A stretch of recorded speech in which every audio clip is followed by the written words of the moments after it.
Louisville, national champions, 1980. The Cardinals have won the national championship. 75th NCAA college basketball champions.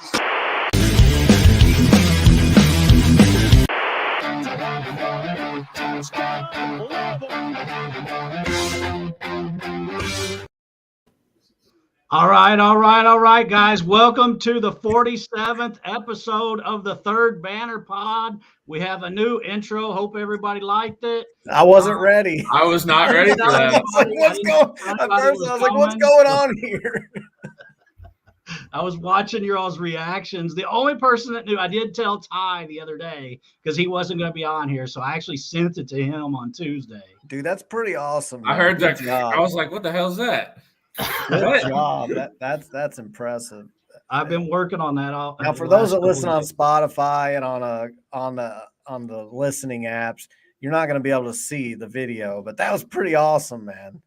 Yeah, I liked it. Hopefully we don't get dinged for that 5 seconds of Joker and the Thief at the end, but Ross can't hear us. All right, great.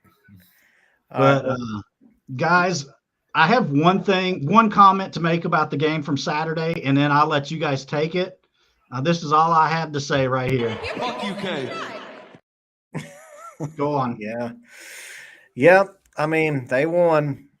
I mean, you don't have bragging rights, but I do think a lot of it is psychological with us. I think we had the better team, and we felt that way. But when they had some fight in them, which the Stoops teams have, then you have to understand that, and you just have to keep playing your game. Don't get tight. Don't get tense. I mean, how many times does Jawar Jordan fumble the ball? He rarely does. Our kickoff coverage was awful on that play. Now, there was a missed hold, but it was just awful. It's not normal for us to have that bad of kickoff coverage. So it's one of those things where, we got stuck in our heads, and I mean, it's a learning thing for the future. We can't do that in the future when we play them. It's been far too long since we beat them. That's all I've really got to say about it. Connor, what do you think? I'll be honest, I watched a game on my iPad while I was at work, so I was multitasking. But it ruined my day. It ruined the week. The game really means nothing other than bragging rights. So who's playing in their conference tournament and or conference championship and who's not. It's what it comes down to. Yeah, did we got you, Ross? Can you hear us yet? You're muted. I see your mouth moving, but can't hear any words. There we go. What about now? Yeah, we got you. All right. Any comments on the UK game? Well, I was just gonna say it was weird. I heard the intro. I thought that was awesome, and then I heard like the Jack Harlow thing just now, but I couldn't hear you all. I could hear when we were dubbing stuff in. It was weird. So, yeah. I mean, most everything's been said. Was there at the game. I think all of Louisville. It felt like all of Louisville was there. The atmosphere was awesome. I was telling my kids, and my kids have been to games before, but my son never really got to really enjoy Charlie. He was born October 2012, and then we had the year of the Cardinal follow up right after that. Yeah, like we win the Sugar Bowl and win the national championship. But I was telling him, I was like, this is how it used to be all the time. This is how it was, and this is Louisville football. So I'm glad that even though we lost, that that we all got to experience that environment. It's been a long time.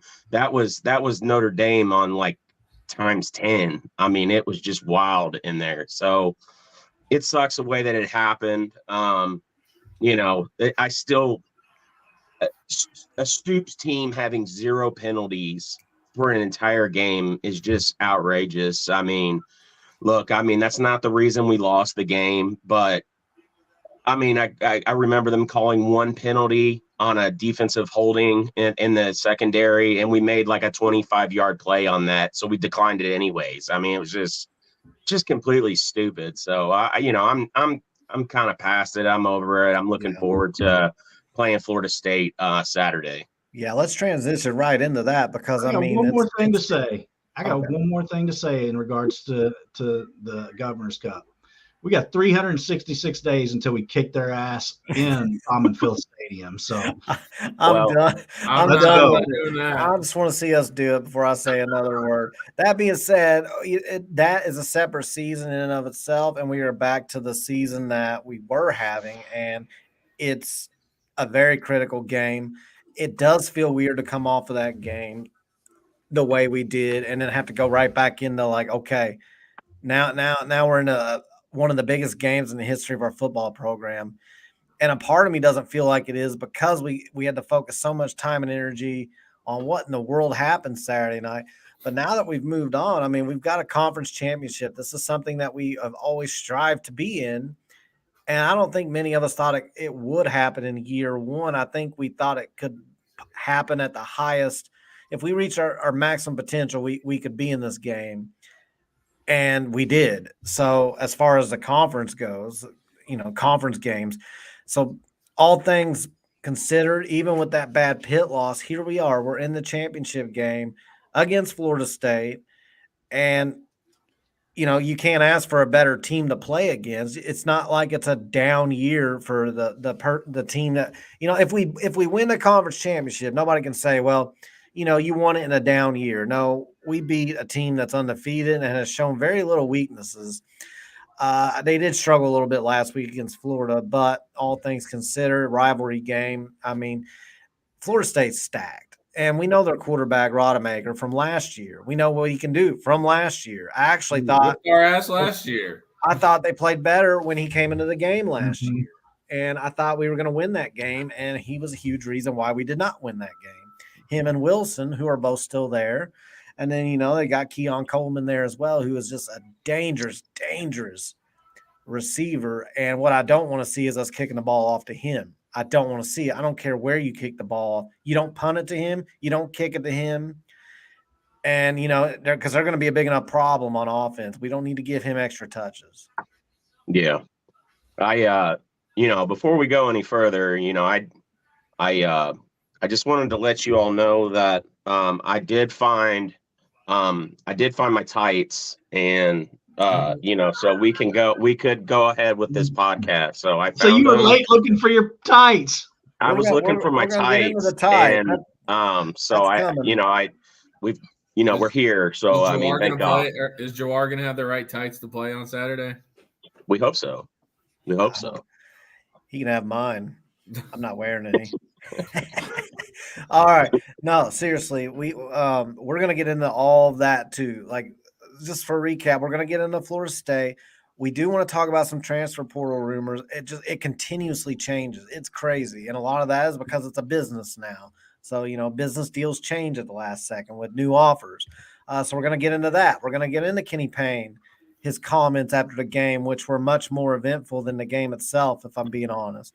But for now, all of it's on the line Saturday night, and I don't know how you guys are feeling going into it, but me, I'm a little bit, I think Jeff Brom lives for these kind of games. I think he's going to have the guys turned around, ready to play.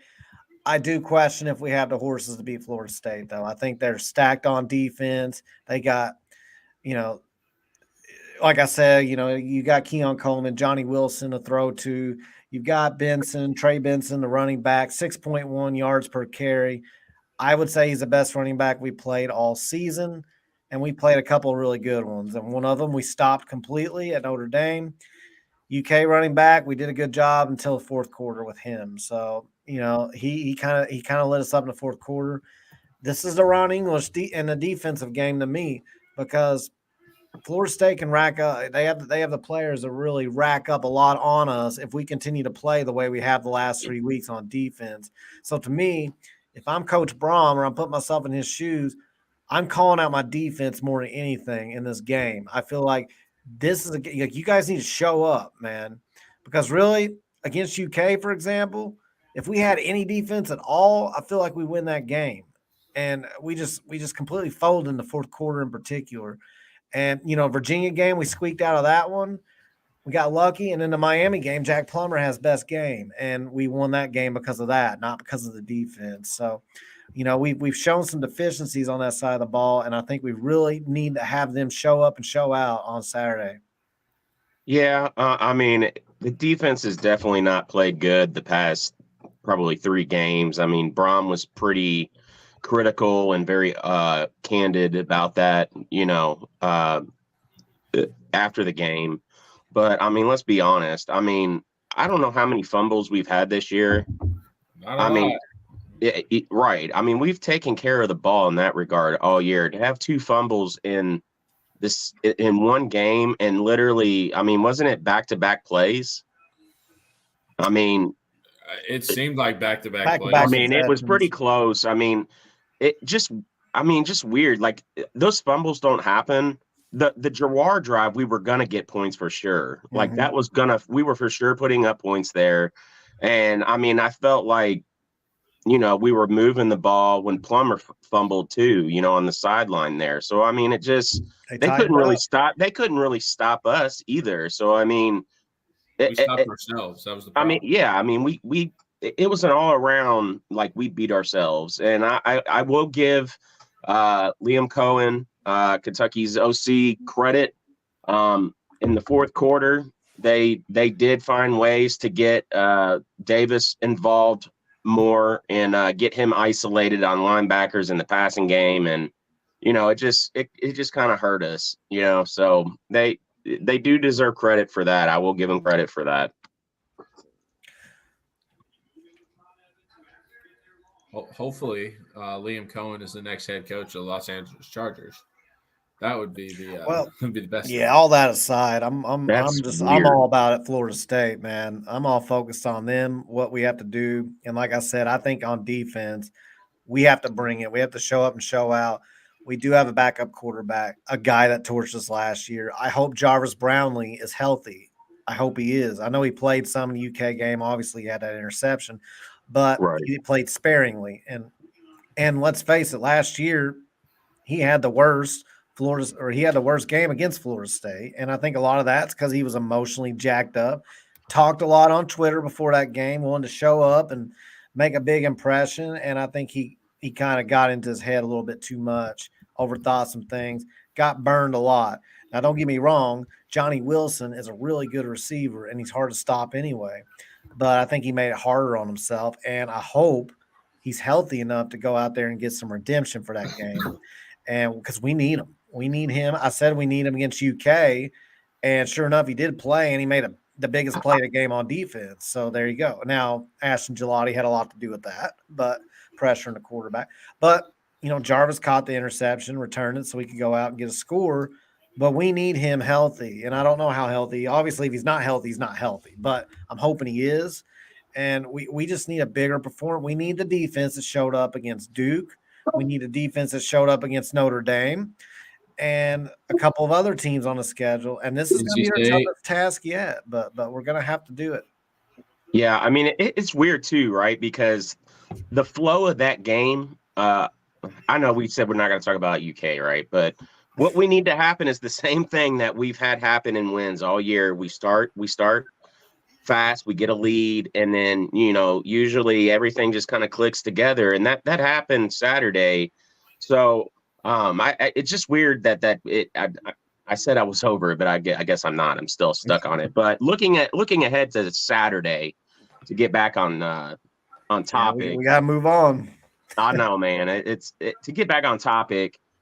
I'm still not a believer in this backup quarterback. Okay, like if he can. Did you watch the game last year when they played us? Yeah, I did, but I also know that I was never a big believer in that staff at all anytime they were here. Okay, so I think it's one you can get guys that can come in once and come out and play a really hell of a game. I'd like to see if he does it again Saturday. Hats off to him. There's nothing else you can say, but I think we're going to be ready. It is going to be a real test because it's going to be very hard to come back emotionally after how much juice and hype was put into last week. So I hope they're ready. I couldn't imagine what practice has been like this week in prepping, but um, I hope we get the team that we know we have. I mean, I think this team definitely has outperformed most expectations this year. I know Braun was on record preseason saying, we're not playing for, this or that. We're playing for conference championships and playing for, college football berths and football playoff berths. And he's lived up to that, man. Like that's the guy we want. That's the guy we have leading this program now. So I have a feeling we're going to be ready. And I think that quarterback could have a really rough day on Saturday. That's just me. So one thing to keep an eye on for the game is Florida State's turnover margin versus ours. They are 5th in the country in turnover margin, and we are tied for 37th. So we have had, I feel like not only do we have turnovers, but we have them I feel like we always wait till like the end of the third, beginning of the fourth quarter to start turning the ball over, which is the worst time you can do it. And for the most part, it hasn't hurt us too bad, but it did against UK and it did against Pittsburgh. I mean, it still hurt us in those other games, but we were able to overcome it. Florida State forces a lot of turnovers, and they don't turn it over a lot. Even Rodemaker, now he's only completing 57% of his passes thus far, but he actually has more yards per completion than than Travis did.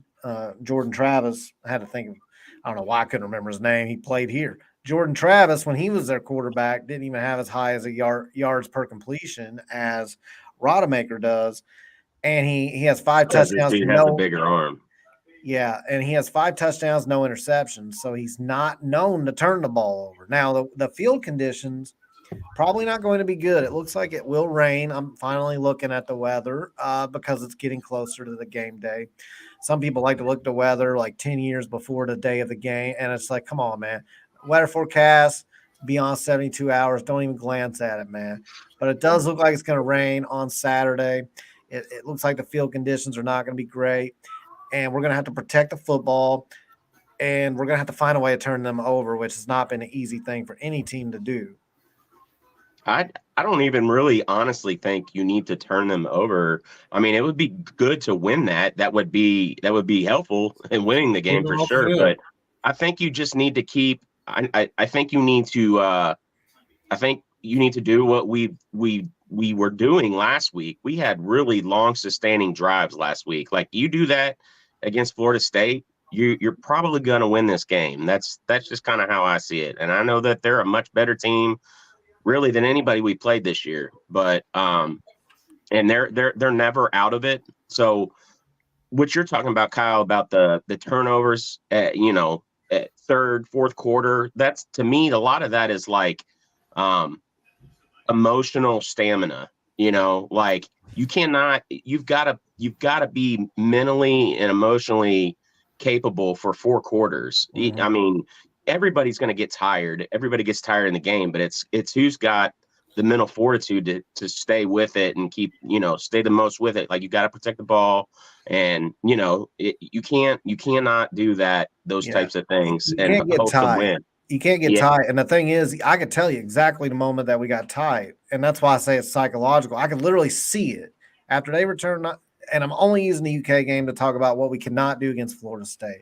So when they returned that kickoff for a touchdown, which there was an egregious holding penalty, but there was only one guy over there. So he did not cover the kickoff right. I don't know if he kicked it in the wrong spot or if somebody missed an assignment or what. It was dreadful kickoff coverage.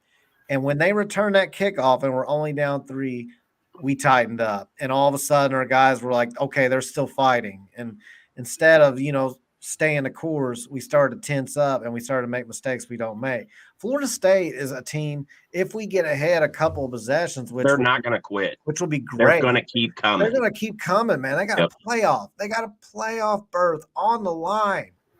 It's all on the line. You think they really want to get all the way to this point to lose? We're going to get their absolute best as far as, I don't know if we'll get their best game. It depends on how they handle it, but we're going to get their best motivation, their best energy. Their best stamina.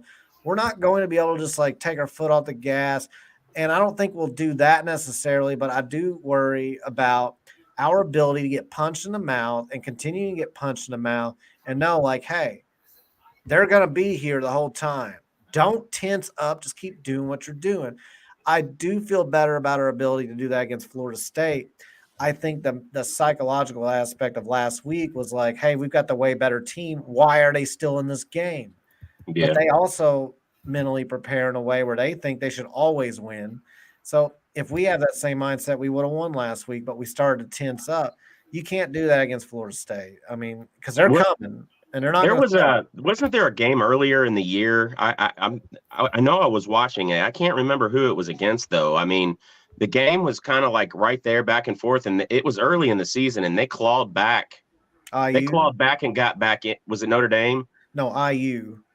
Okay. Yes. IU? That game was 21-0 at halftime. No. Not Florida State. Oh, Florida State. There was a game earlier in the year that they had. They were playing somebody good. It was a night game, and it was LSU. They were down like game of the year, wasn't it? Huh? It was LSU, wasn't it? They killed Maybe. it. Yeah, weren't they down like 20 and they came back and won in the fourth quarter? I don't know. That game was close most of the game, I thought. Yeah. I thought they were down pretty big to somebody, but I might be getting it mixed up with Duke. They got down like 10 or 13-0, which feels like an eternity. Yes, Duke. it was Duke. And they came back and they did storm. That's what you're thinking, because they stormed back but then just never stopped. But Duke had their backup quarterback who couldn't do anything. That was when Riley got hurt. Riley got hurt in the third quarter. But I mean, they have they have big play capability and bigger play capability than we have. Jawar's been struggling a bit, and I think a lot of it is that injury. And a lot of our now Isaac Rindo has picked up some of that with his big play capability, but we do lack some of that punch you need. So we're going to have to be very. That's why the turnover battle. I think we have to, at the very least, we cannot turn the ball over, because we're an offense that's not predicated on the big plays for the most part. Florida State is. Florida State's one, they might have like 2 or 3 and outs, and all of a sudden they get 2 touchdowns on 3 plays. Alabama. That's how they are. So what I'm saying is, you do not want to lose a turnover battle to them, or you do not want to turn the ball over when they can get the ball, turn around, score in one play. And another way to word it is, I think we're going to have a lot more plays in Florida State, because we take longer to score sometimes, like those 2 big drives against UK, which means we have more opportunities to turn the ball over, especially in poor conditions, than they'll have, because they'll probably score quicker. So, I mean, hopefully our defense can shut them down and force a lot of 3 and outs and not give up a lot of big plays. But, I just think we're going to end up running a lot more plays based on how we score versus how they score. So we need to protect the ball, since we're going to have it more. Yeah, I think that you guys are all kind of right. And I think that we're going to beat Florida State, we're going to have to play a near perfect game, if not perfect game, in order to win. We're going to have our lines both dominating on the line of scrimmage. The offensive line's got to create holes for our running game to be able to spring some big plays and get those short yardage situations. Our defensive line's got to be in the backfield making some stops. We cannot have any turnovers. In my opinion, we can't have any turnovers in this game. Jack's got to be on point. I mean, we're going to have to play a near flawless game to pull out a win this weekend. Rodemaker played very well against us last year. So I'm just very worried about this game and how it's going to turn out. Having said that, Macro, I believe is who it was. Steve UL Cards is the one who said that we're going to win. We have the underdog attitude with nothing to lose. And Jeff Brom has in the past had his teams ready in those type of scenarios. So we'll see.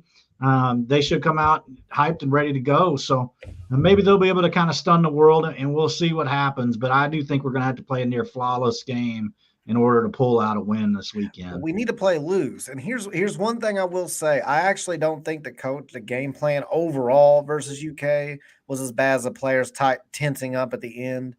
But one thing, it wasn't like the Pittsburgh game where I feel like that was on the coaches solely. I feel like they set them up 50 times in a fucking rainstorm.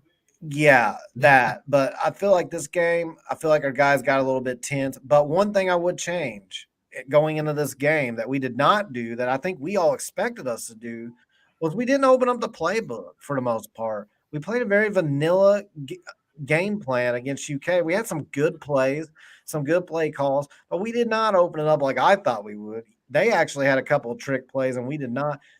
Look, it's all on the line in in the ACC Championship game. You're the underdog, and I know the spread's tightening up some, but you're still the underdog.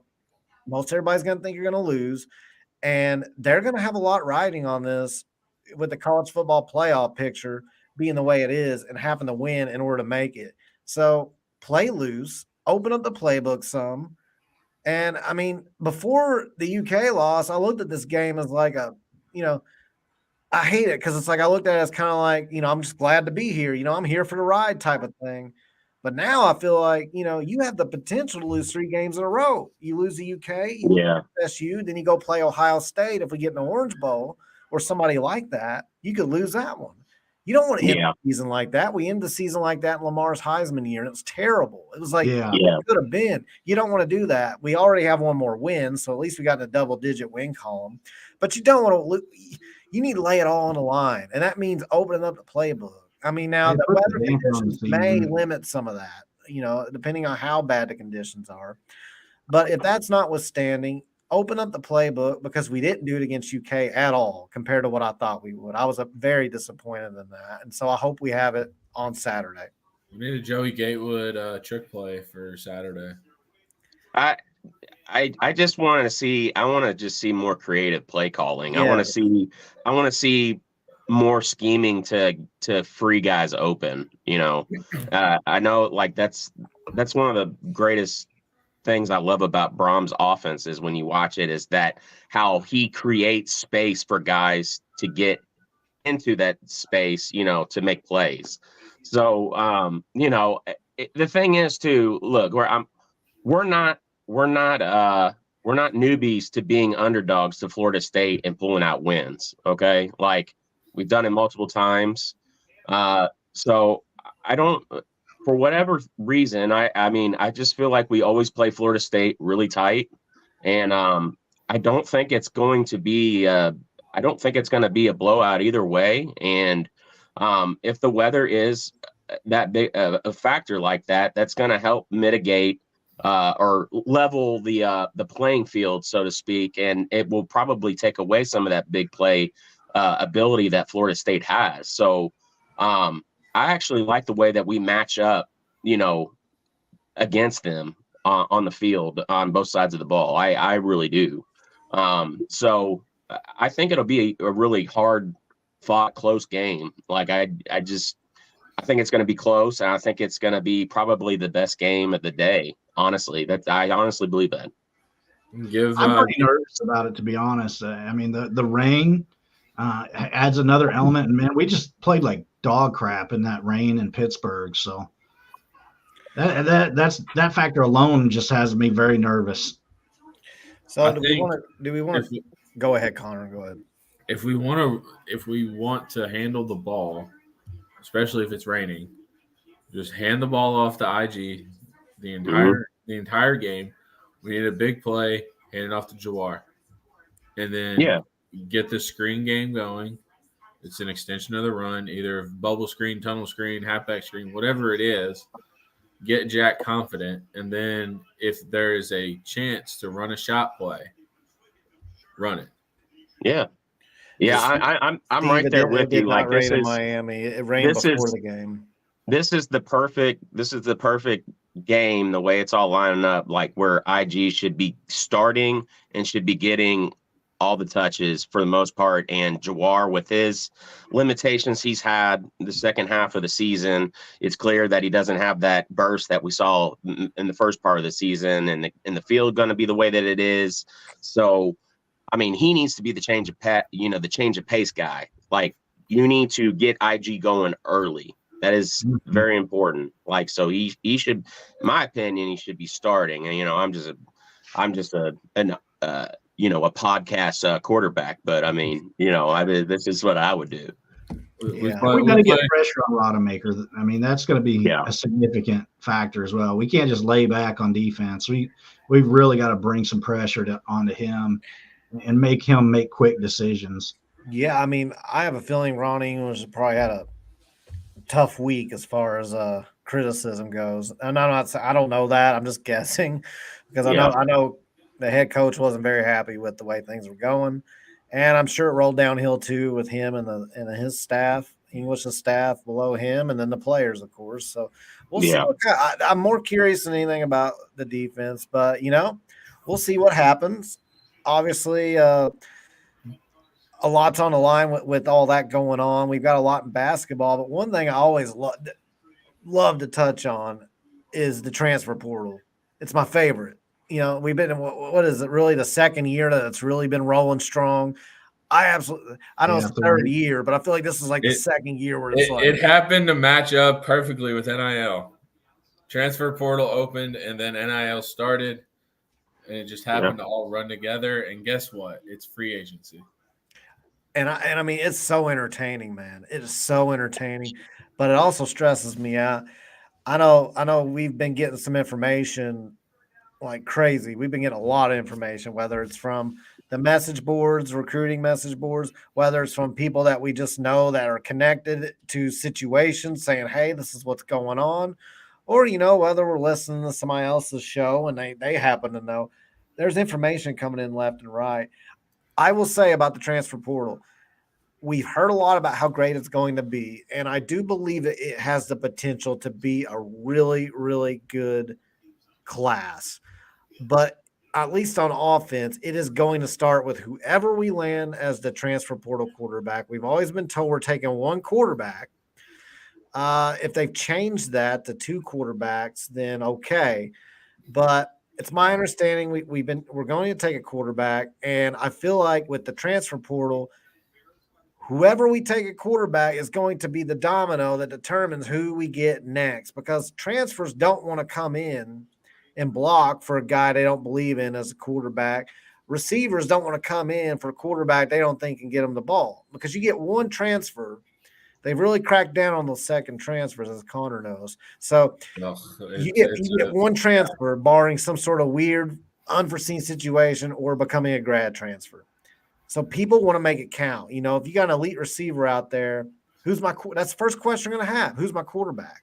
A running back even, because they're going to say, are you going to be able to pass the ball enough to where they can't just key in on me? Because there's NFL careers on the line here.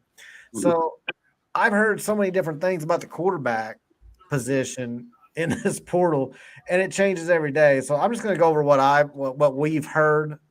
I know you guys have heard some of this too.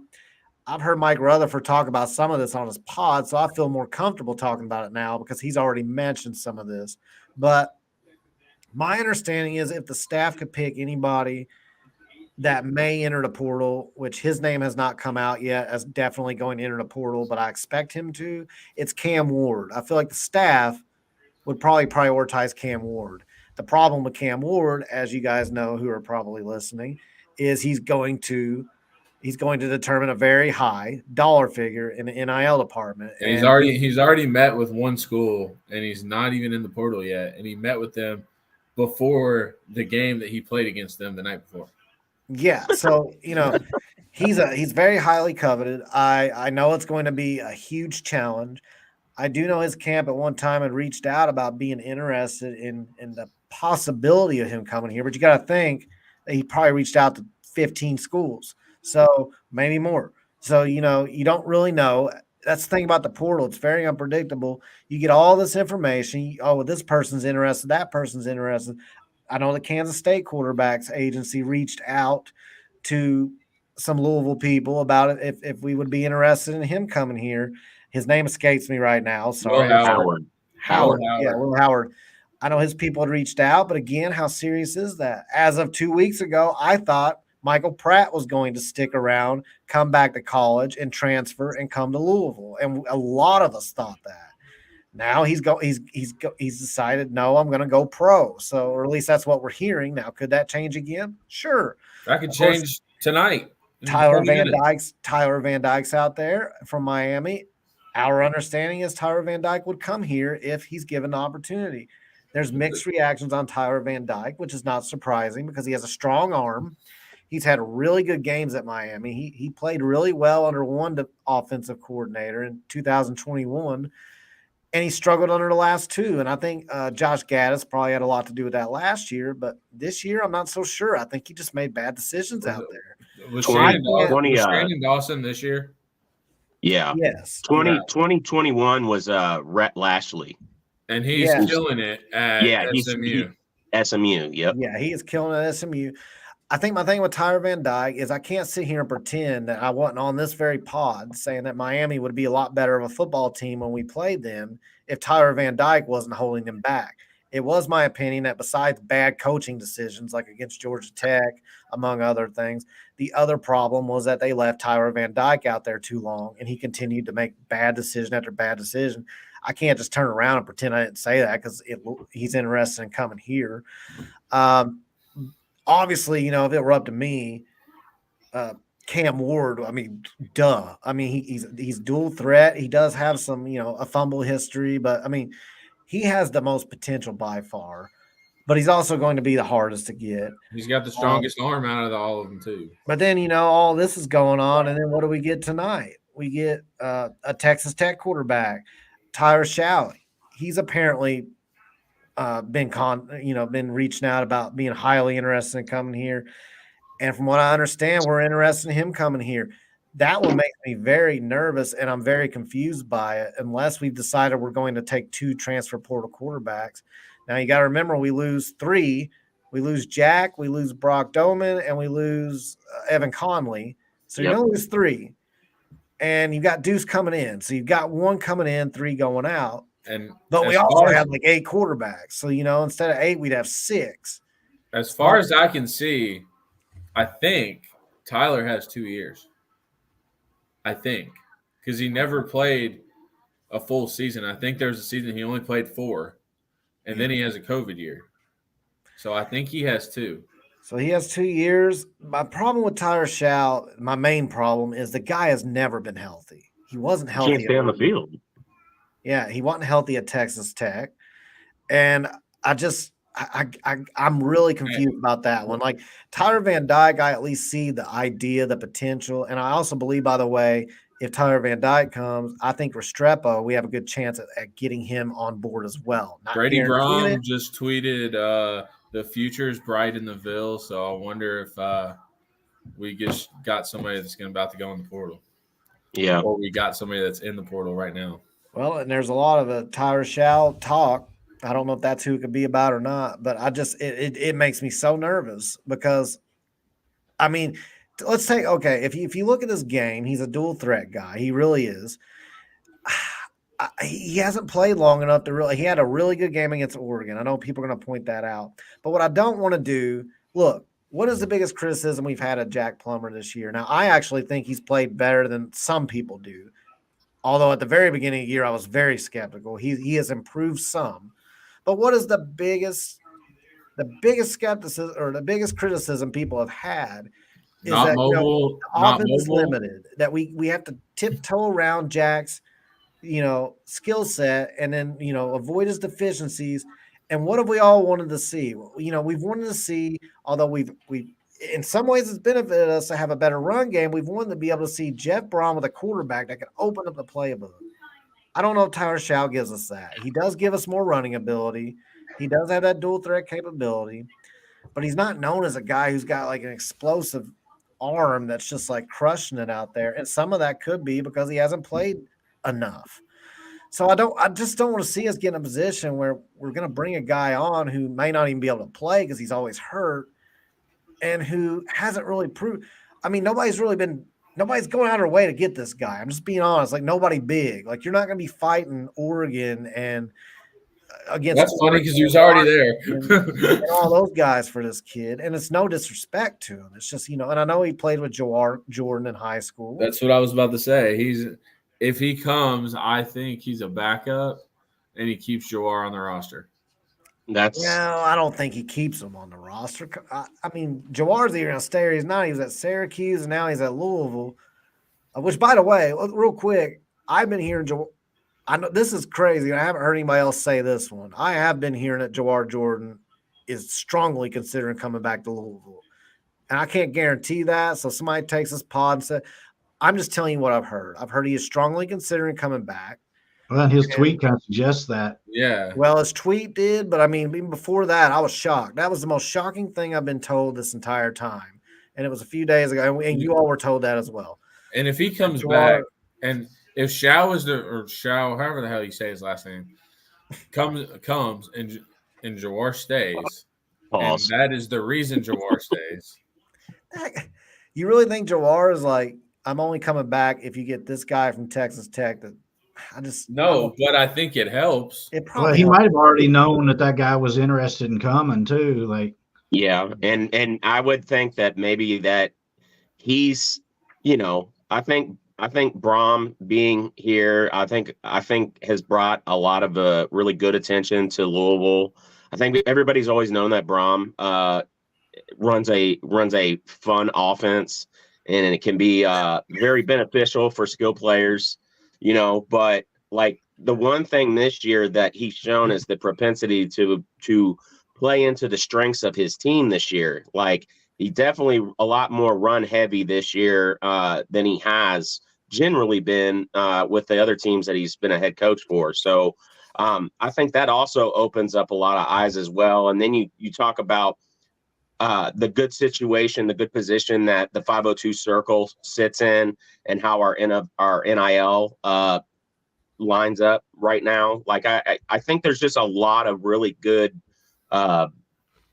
juju around Louisville as far as attracting talent to come here. And even if we don't have your eyes on you, somebody like Shao has an in. He has a network connection in Jawar to say, hey, throw my name out there, like get my name to the coaches. You know what I mean? Like, so I don't think that Jawar would come back necessarily for Shaw's. I do think if he does, that it would be naive to think that it didn't play some part. But I think with Jawar possibly coming back, I think more than anything, if he did do that, it would be because that's the Brom effect.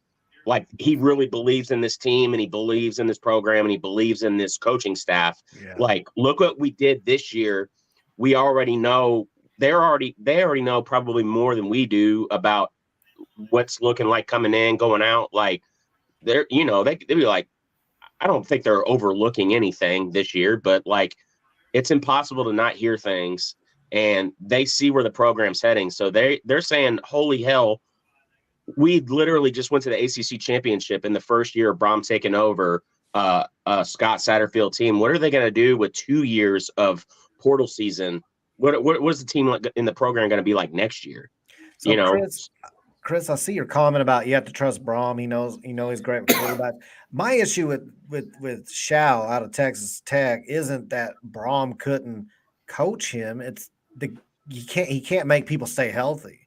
And I've seen no evidence in a 5-year career now that this kid can stay healthy. Yeah. Or a 4-year career, whatever it was. I can't remember. I looked at his career. Based on everything that I was told today, like I was not told about his play style at all. I was told that he's a great person, he's a great leader, blah, blah, blah. That sounds like a great making of a backup quarterback to me. It also sounds like the great making. Sorry, Ash. I was just going to say, it also sounds to me like the great making of a player that's interested in being a coach down the road. Like Evan Conley, and that's why he stayed. Mm-hmm.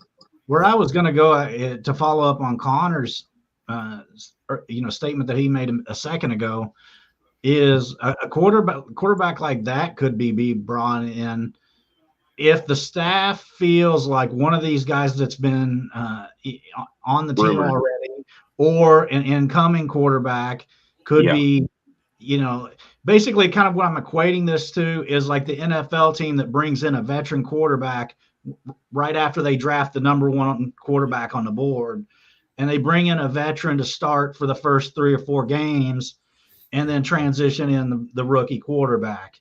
And I could kind of see where maybe they bring in a guy that they think may not start the whole season, but they don't want, say, Deuce to start from game 1 either. So maybe they want to ease somebody into the role, and I'm just providing another alternative speculation. Or you bring him in to let your Deuce, let your Pierce, let Brady Allen, whoever else is under him, learn from a guy that's been around the block.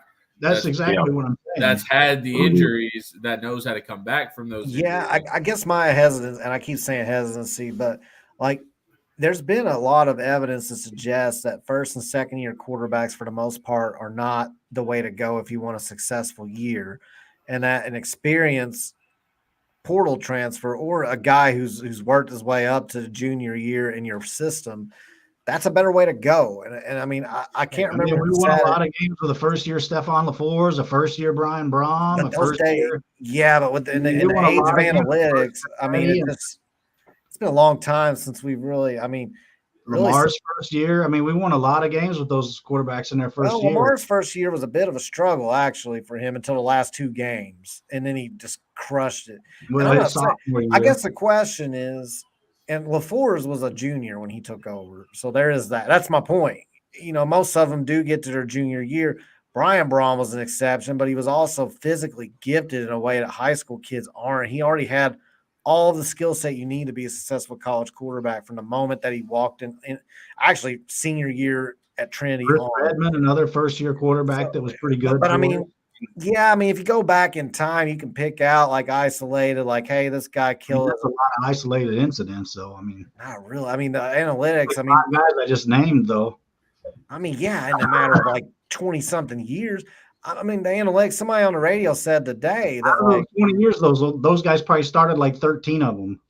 I'm just saying, like, the analytics show that there's overwhelming evidence that the first and second year quarterbacks are not successful. I guess my question is, are you willing to roll the dice with a talented, stacked roster of guys with a quarterback who may take a few games to get it under his belt, and then you're going to lose those games? And I mean, I think Mike Rutherford actually brought this up on his show today or yesterday, where he said, you know, a lot of places aren't willing to take that chance anymore. And that was the whole reason we brought Jack in. I mean, we could have just gave the reins to Pierce this year and said, go on about yourself. We'll just gut through a few losses, and then you'll end up being a beast down the road. I think the idea here is to get those guys developed a couple of years where Pierce can take over as a junior maybe, or a redshirt sophomore. And then maybe Deuce can come in and take over in the same type of role, and then have some guys fill in until then. So I guess what I'm saying is, like, if this guy gets hurt again, which he has, well, now you're throwing a guy out there, and I mean it's a risk. Is all I'm saying. It's a risk because a lot of these first and second year players, the analytics show, most of them don't turn out very successful their first year. Let me present a scenario, because this is kind of where my brain is at with this whole thing. I know it seems like and it's based on some intelligence as well, some back channel talk, but I mean it was highly unlikely ever that we were only going to bring in one quarterback this off season. Like, we brought in 3 last year, so I think getting stuck in that mindset can be limiting. I think what makes a lot more sense, and again, like we've already talked about, you're losing Jack, you're losing Doman, you're losing Evan Conley. I would say out of Brady Allen, Pierce, and Harrison Bailey. Harrison Bailey was what, a 2019 recruit? Yeah, I think he was highly rated out of high school, though, and I think he came here thinking that maybe he had a chance to really take the job the following year in the spring. Now, is he still a walk-on? I can't remember. I think he's still a walk-on, as far as I know. He is too. So, like, he is running out of time, and he should be about graduated by now. Like, he could grad transfer somewhere. So, if I had to look, I think he could be a possible another person that's leaving. That would be 4 quarterbacks. I think what you're realistically looking at, what this staff will do, they're going to bring in multiple guys again this year from the portal, and they're not only going to, I do believe they're going to get a stud that they want to be the starting quarterback. But if something happens, they will have guys, they will have improved the overall depth of the QB room. Because, I mean, let's be honest, like Doman and Conley, they're pretty limited, right? I mean, that was our biggest gripe with Satterfield, is he couldn't recruit a quarterback to save his life. So I think we're going to upgrade the QB room. So somebody like Tyler Shaw, coming in here does that. Say you get your dog or whoever's starting the season, right? And somebody gets hurt. You've got somebody like Shao that has some ability, but yes, he has the ability or the not to get hurt pretty often every year we've seen in his career. But he could be a very good second, third string guy, whatever, however the QB depth chart works out. He could be a good guy for a couple of games. The chances of him getting hurt in that time is a lot lower, because it's not over a series of games. So yeah, and if the plan is to bring multiple quarterbacks in here, it makes a lot more sense. Well, and I guess I'm a little nervous because I've always heard we're only bringing in one. I know, but you look. It's hard to bring in more than one. Rom says he likes a quarterback room with like 6, 7, 8 guys. So he's going to have no choice but to bring in this many more quarterbacks. And as long as he's willing to come in here with another guy from the portal who may, like, I don't know. And I don't know. This is where I don't know. I guess what we've always heard is like we're gonna get a portal guy. I've never heard we're gonna get 2 or 3. But I mean, if we do, we do. Maybe there's more to it. I'm cool with it so long as we're not saying like, hey, this is our guy. He's our quarterback 1. We're going to roll with him, and then we're going to get these other guys to develop behind him. That would make me nervous, not because Jeff Brom can't coach quarterbacks or Brian Brom can't coach quarterback, because of his injury history. He hasn't. I mean, so that's my only hang up. That being said, I was going to say just one more thing too. Like, I've been on this pod many times since we've gotten started here that, when Brom became our coach, I said, Brom's not going to hand the job to anybody. So looking at it from a football aspect, a football coach, a football player, like what they're going to tell a kid like Tyler Shao is that, hey, you've got the ability to come in here and win this spot. It's going to be an open competition, and what you will be recruiting against other coaches trying to land that kid. I don't know how heavily he's going to be pursued, but what you'll be having somebody like Brom is like you're going to have a program, say like a Memphis or somebody like that. It's going to say, hey, the guy, you are going to be like you're going to be the guy and you're going to play. Yeah. So are you at that point? It's just on the kid.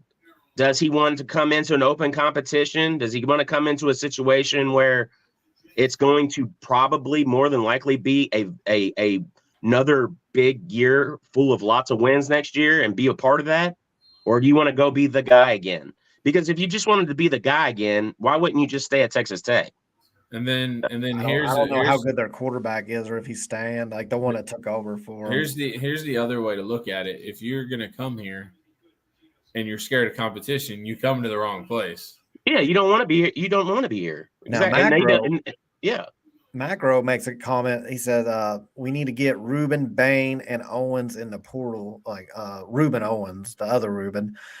If I had to pick one Ruben that I actually think we have a slightly better shot with, surprisingly, I'm going to go with Ruben Bain. And I think it's going to be really hard to land either one of them. But I will say this. There's a lot of traction. There's a lot of smoke out there. Mike Rudd, he's mentioned a lot of this stuff. Like I hear it and I'm like, I don't know if I should even discuss it on the pod. Well, then he starts brought it up today on the show. He starts talking about it on the show and I'm like, okay, well, is that where he like said it in passing and then started talking to Trevor about something absolutely? Yeah. Mike Rudd, like he'll talk about like, I don't know. He'll talk about like potato chips for him and Travis will talk about potato chips for 10 or 15 minutes. And then all of a sudden, he'll be like, and by the way, Ruben Bain's interested in coming here. But anyway, about these potato chips, and it's like, whoa, go back to the Ruben Bain comment. But I was surprised he mentioned that. I didn't know that was going to be something like, I guess that's where I don't know when we hear stuff. Sometimes I'm like, should we bring it up on a pod or not? But then when they bring it up, I'm like, okay, it's free game. So that being said, Ruben Bain apparently has expressed some interest in possibly coming here. But here's what I will say. At the end of the day, you have to pull him out of Miami, and he's from that area. And he was a freshman, ACC freshman of the year. So he's been successful where he's at. He's making a lot of money where he's at, and he's from the area. And I mean, South Beach is nice. It's not like he's in the middle of Kansas somewhere just rotting and there's no sunshine. No, he's in a nice area that he's from. It's not going to be easy. Yeah, the but reason if we bring two of his teammates in, it might help. It might, but that'd be on offense, or at least from what we know. There might be other Miami defensive players. But I was talking specifically about Tyler Van Dyke and the wide receiver. Right. Yeah, Offensive Restrepo. Yeah. So I don't know if that would help or not, but it could hurt. That being said, the reason why I still think we have a better shot at Reuben Bain and Reuben Owens is simply because, Reuben Owens could have entered a portal for the last 3 weeks. And something's just keeping them there, holding them there. And the more time that goes on, the more people are starting to say, between DeAndre Moore and Reuben Owens, I think we got a better shot at DeAndre Moore now. Whereas before it was like, well, I think both of them are definitely coming. And, Reuben Owens is – hey, I'm talking. Here's my other thing. Yeah. A&M hasn't had a lot of guys go in the portal. Yeah. Like when Elko left, they only had one guy that went in the portal like the next day. And I think that they may have a total of like 6 or 7 guys in there. And Fisher.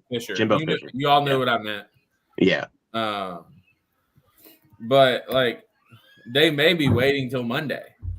I don't know. Like, what would the significance of Monday be? Monday's when it opens for everybody. Okay. So, I mean, should they have been told that they could hop in the portal as soon as Fisher left? Yeah, but they may be waiting till Monday. Well, and here's the other thing is like maybe he's already been putting out feelers, and whoever he's interested in potentially transferring to, maybe they've told him that they can't really focus on that right now. Maybe they got other things going on. Maybe they're we have an ACC title game that we're about to play for. Well, and maybe if he's maybe he thought about us and we told him that Jawar and IG are coming back, and he's like, yeah, I ain't got any interest in that. No, and that could very well be because so since like I said, we've definitely heard Jawar is interested in coming back, and so I know we all feel pretty comfortable in where we heard that, right? I mean, generally speaking, guys don't like to transfer somewhere and then have to sit on the bench. Usually when they're transferring, it's for playing time. Yeah. I mean, and that's a general – we all know there's outliers and exceptions to the rule that somebody can name here and there. But generally speaking, guys transfer because they want to be able to play. So since Fisher left, they have 4 guys in the portal. 4. Which is not that many, really. No. And at all. And 2 of them are grad transfers. Yeah, and I think part of that too is okay. Yeah, we know who our next coach is going to be, but they don't know who their position coaches are going to be at this point. They don't know the rest of the staff how it's going to fill out. So that's going to be weighing heavily on players' minds as well. You know what I mean? It's just like Elko's he's a defensive guy, and who's he gonna? You're looking at offensive players. I mean, his OC already left. Yeah, I mean, you're looking like somebody that's a wide receiver or a running back. Somebody that's a wide receiver and a running back. You're going to be looking at, well, who's this guy going to bring in that's going to be my position coach, and what kind of offense are we going to be running? So. I mean, that's not, to me, it's not super surprising that there's not a lot of guys from that team out there in the portal yet, especially when you consider we all know Texas A&M has big pockets and is willing to spend in the NIL department. I can assure you of that. Like, I mean, why? There's no reason for you. There's no benefit for you as a player at this point to say, hey, I'm coming out and I'm transferring. There's 0 point right now. To even get more money and stay there. I mean, yeah. I mean, there's no leverage. There's no leverage on your end in that regard because you just don't have all the answers. You don't have all the answers. A couple of receivers to keep an eye on, and I know others have talked about, like Deion Burks not decommitted, entered a portal from Purdue, or he's declaring that he's going to enter the portal if he hasn't already. I don't remember. He's a senior. By Monday, he'll be in the portal. He's a dog, like top 100. So he is a really good receiver. Now he has a lot of the Jamari Thrash characteristics. Watching him play, I think you see 600-something receiving yards, but you also have to remember Purdue's offense was not very good this year, and I don't think that had anything to do with him. That's a lot of yards if your offense ain't good. And Yeah. another guy I'm keeping an eye on, and Connor, you might you know a little bit more about, but I'm keeping an eye on Javon Baker. I'm just keeping an eye on him. Not saying we'll definitely land him, but I have reason to believe. Now he's an ECF receiver, so if you want to look up his name, Javon Baker. UK reject if that name rings a bell. And I mean, I don't really care about that because what he's doing at UCF right now, I mean, he would be an electrifying player, I believe. I don't know. He's got big game potential. So, So if UK didn't succeed with him, it's no different than Joey So Gatewood. what happened at UK was he transferred in and didn't have the credits to be eligible, so he went back in the portal and went to UCF. I see. Yep. But it wasn't even a game. Okay. But he's got a connection with a few guys on our team. Yeah, that's who I'm looking at. I'm looking at those two receivers. A wide receiver I'd look at, North Texas. Yeah, but he's already talking. You already heard things about him going to Kentucky, right? I mean, they just offered him.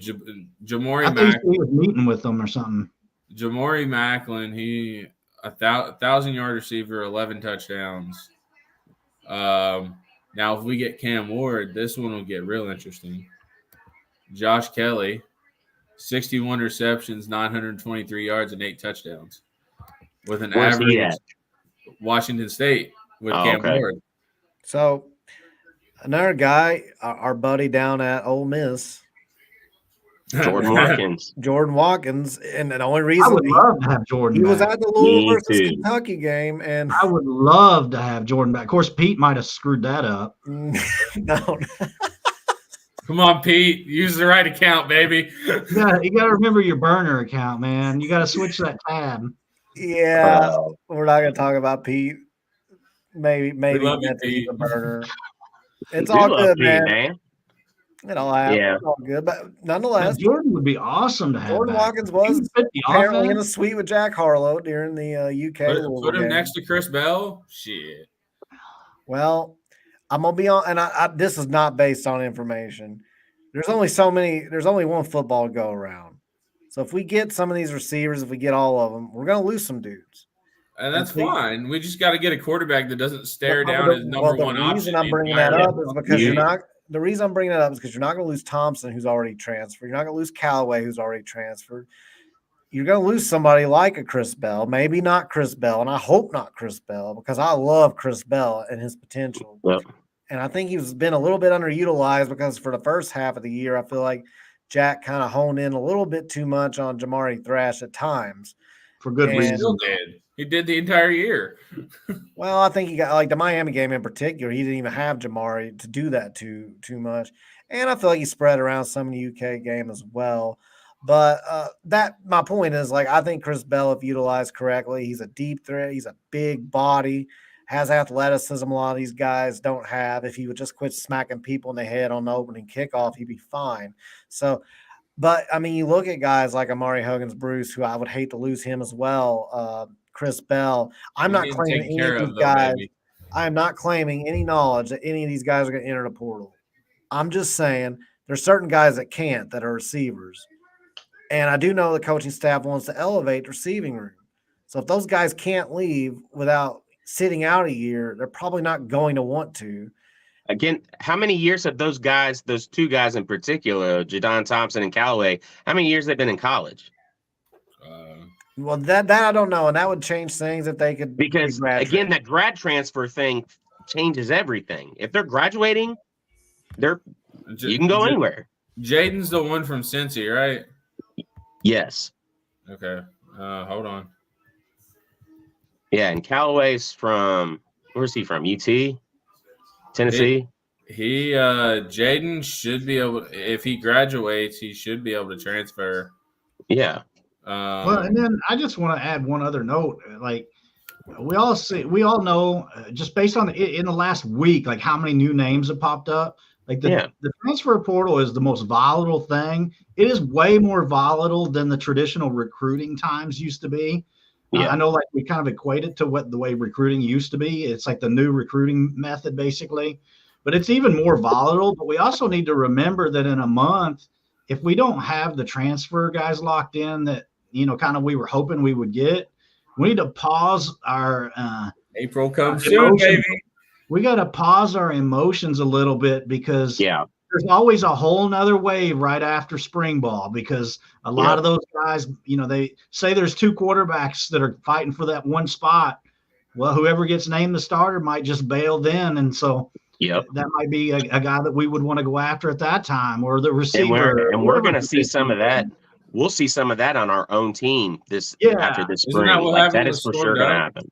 You want to hold some spots just for that. You want to hold. I think the big thing we got to do, I think within a week of this portal opening, we need our quarterback, our starting quarterback. We need him so we can get all these other guys in here. Well, and all the conference championships are playing this weekend, right? Right. I mean, so like at that point, we know once bowl season gets here, unless you're in a college football playoff, there are a lot of players that sit out. There are a lot of players that choose to like, hey, I'm going to forego this. I'm going to go, I'm going to put my name in the transfer portal. So I think we're going to get a lot of that after this weekend, and the timing's not a coincidence. I mean, of when the portal opens, it's 2 days after everything's done. I mean, that's exactly, I'm not saying it is a coincidence, but I mean, it's all laid out in a way for it to build interest and for that interest to be there for the college athlete. You know what I mean? Like it's just is what it is. So that's why football's opens in April. It's April 16th. Well, instead of May 1st, because most spring games are in the first week of April. Well, I will say this. It is all laid out in a great way, as you guys have said. I'll tell you what, it was not laid out in a great way before a game yesterday. It was Tyler Johnson's tie. They were not laid out. They were not laid out, and it almost cost us a game. You got to get those tights ready, man. You got to look at Ross's. You see those brown stains on those bad boys? He hasn't. There's not no stains on there. Is that what you wore to volleyball the other day? A couple of years. I need my compression shorts, coach. No, but seriously. Play the video. Here we go. Let's play the video. We're transitioning over to basketball, by the way, because we got a lot to talk about tonight, and so we want to touch on this. We can't not. Want to touch on some compression boxers. We didn't have the tights that he wanted, so he didn't know if he wanted to play. Oh, yeah. We didn't have the tights. He said, oh, yeah. That we've never had for him. Hold on, let me turn it on. I don't feel like I can go. That's what young people do. Oh, yeah. And then that little laugh at the end. But he figured it out in the second half. He accepted the fact that we didn't have the tights that we've never had for him. And he played well. Oh, next. Okay. Can we hold on? Go all the way back. Stop, and pull it all the way back to the very, very beginning. We got to break this down because, like, the first thing he does, where this is going to be a complete shit show, is he sits there and says, like, I probably shouldn't tell you guys this. He said that how many times last year, too? And as soon as you say, I probably should, like, imagine if you go to your wife, hey, I probably shouldn't tell you this, but then it's too late. You're in a doghouse immediately. And then you have to tell them. You can't just, well, never mind. I'm just not going to say it. Nope, you're screwed. So, all right, let's. And then the person in the background that goes, what? I probably shouldn't tell you this. We didn't have the tights that he wanted, so he didn't know if he wanted to play. What? Oh, yeah. What? They got what? What? Well, and the thing of it is, I'll just let it finish the rest of this before. You heard it. We didn't have the tights that he wanted, that we've never had for him, and he decided, I don't feel like I can go. That's what young people. I actually need to interject here because we never had them for him actually contradicts what some defenders have been saying about Tyler, because there's been some people defending Tyler about these tights because they said that because he's had a groin injury that he suffered in New York, that he's been wearing special ones because of that groin injury. Now, Kenny is saying, Coach Payne is saying that we've never had those. Well, that to me implies that he's been wearing some kind of tights for the entire time that he's been here, and they're not unique to be able to support that injured area. I don't know. Well, I mean, that just that conflicts a little bit to me. And that's why I will say I think I have it. I think I have it all figured out. He needs those special compression tights to hold in those big ass balls that he's carrying this basketball team right It's now. absolute. That is absolute, man. Tyler's the only reason we won 4 games. Well, Yeah. I you know what's mean, why is Kenny bringing this up? Like, Like- first of all, it is kind of ridiculous that it's brought up. A player either says, I'm too hurt to go. Nah, not pause. Full send. Pause. Full send. Either you can't go, or like, it's not just because you don't have tights that you can't go. Like, come on. Like, if you got that dog in you, you're gonna play. If you don't have that dog in you, you ain't gonna play. Like, but it's not on the coach to be sharing that information because it just No. makes the player look bad. So, And I like, think his thought process was like, well, people are going to ask me, which I'll be honest, like the whole time I'm sitting there watching this game, like, do we want to zoom out of that? I think we're done with Yeah. that. we don't want to go back to the beginning of his face So in the beginning. the whole thing about that game, the whole time I'm sitting there, I'm thinking, why don't we just put Sky and Tyler out there together? They are not. If we put them out there together, they can't win. That Bellarmine team is terrible. Now I know they beat us last year, and I know they've had some star they're players. missing players and everything They're else. missing It's not a good team. best It's the player. worst team they've had under Scott Davenport, and they didn't have their best player, who just was ruled out for that game. So we couldn't have gotten any luckier, really. All we had to do was put our best athletes in there. We should have won that game by 25 or 30 points, and I'm not kidding. Like, that was a bad team. So the whole time I'm sitting there wondering, where's Tyler Johnson? Why is he not playing with Sky Clark? So I'm sure, to get to my point, I'm sure Coach Payne's thinking, I've got to address this, and I want people to know I just wasn't playing Tyler Johnson. But there's so many ways you could do that, where you could say, he's been struggling with a groin injury, and he had some hesitancies before the game, and he wasn't comfortable. And then, as time went on, we put him in there. Like, there's a million other ways you could have spun other that. things you could have said. That was You not got to think about that before you go in there. Like, you got to think, okay, here's the situation. I know they're going to ask me these questions. Here's how I'm going to answer it, and you can't come away with that answer right there. And like That cannot be your answer.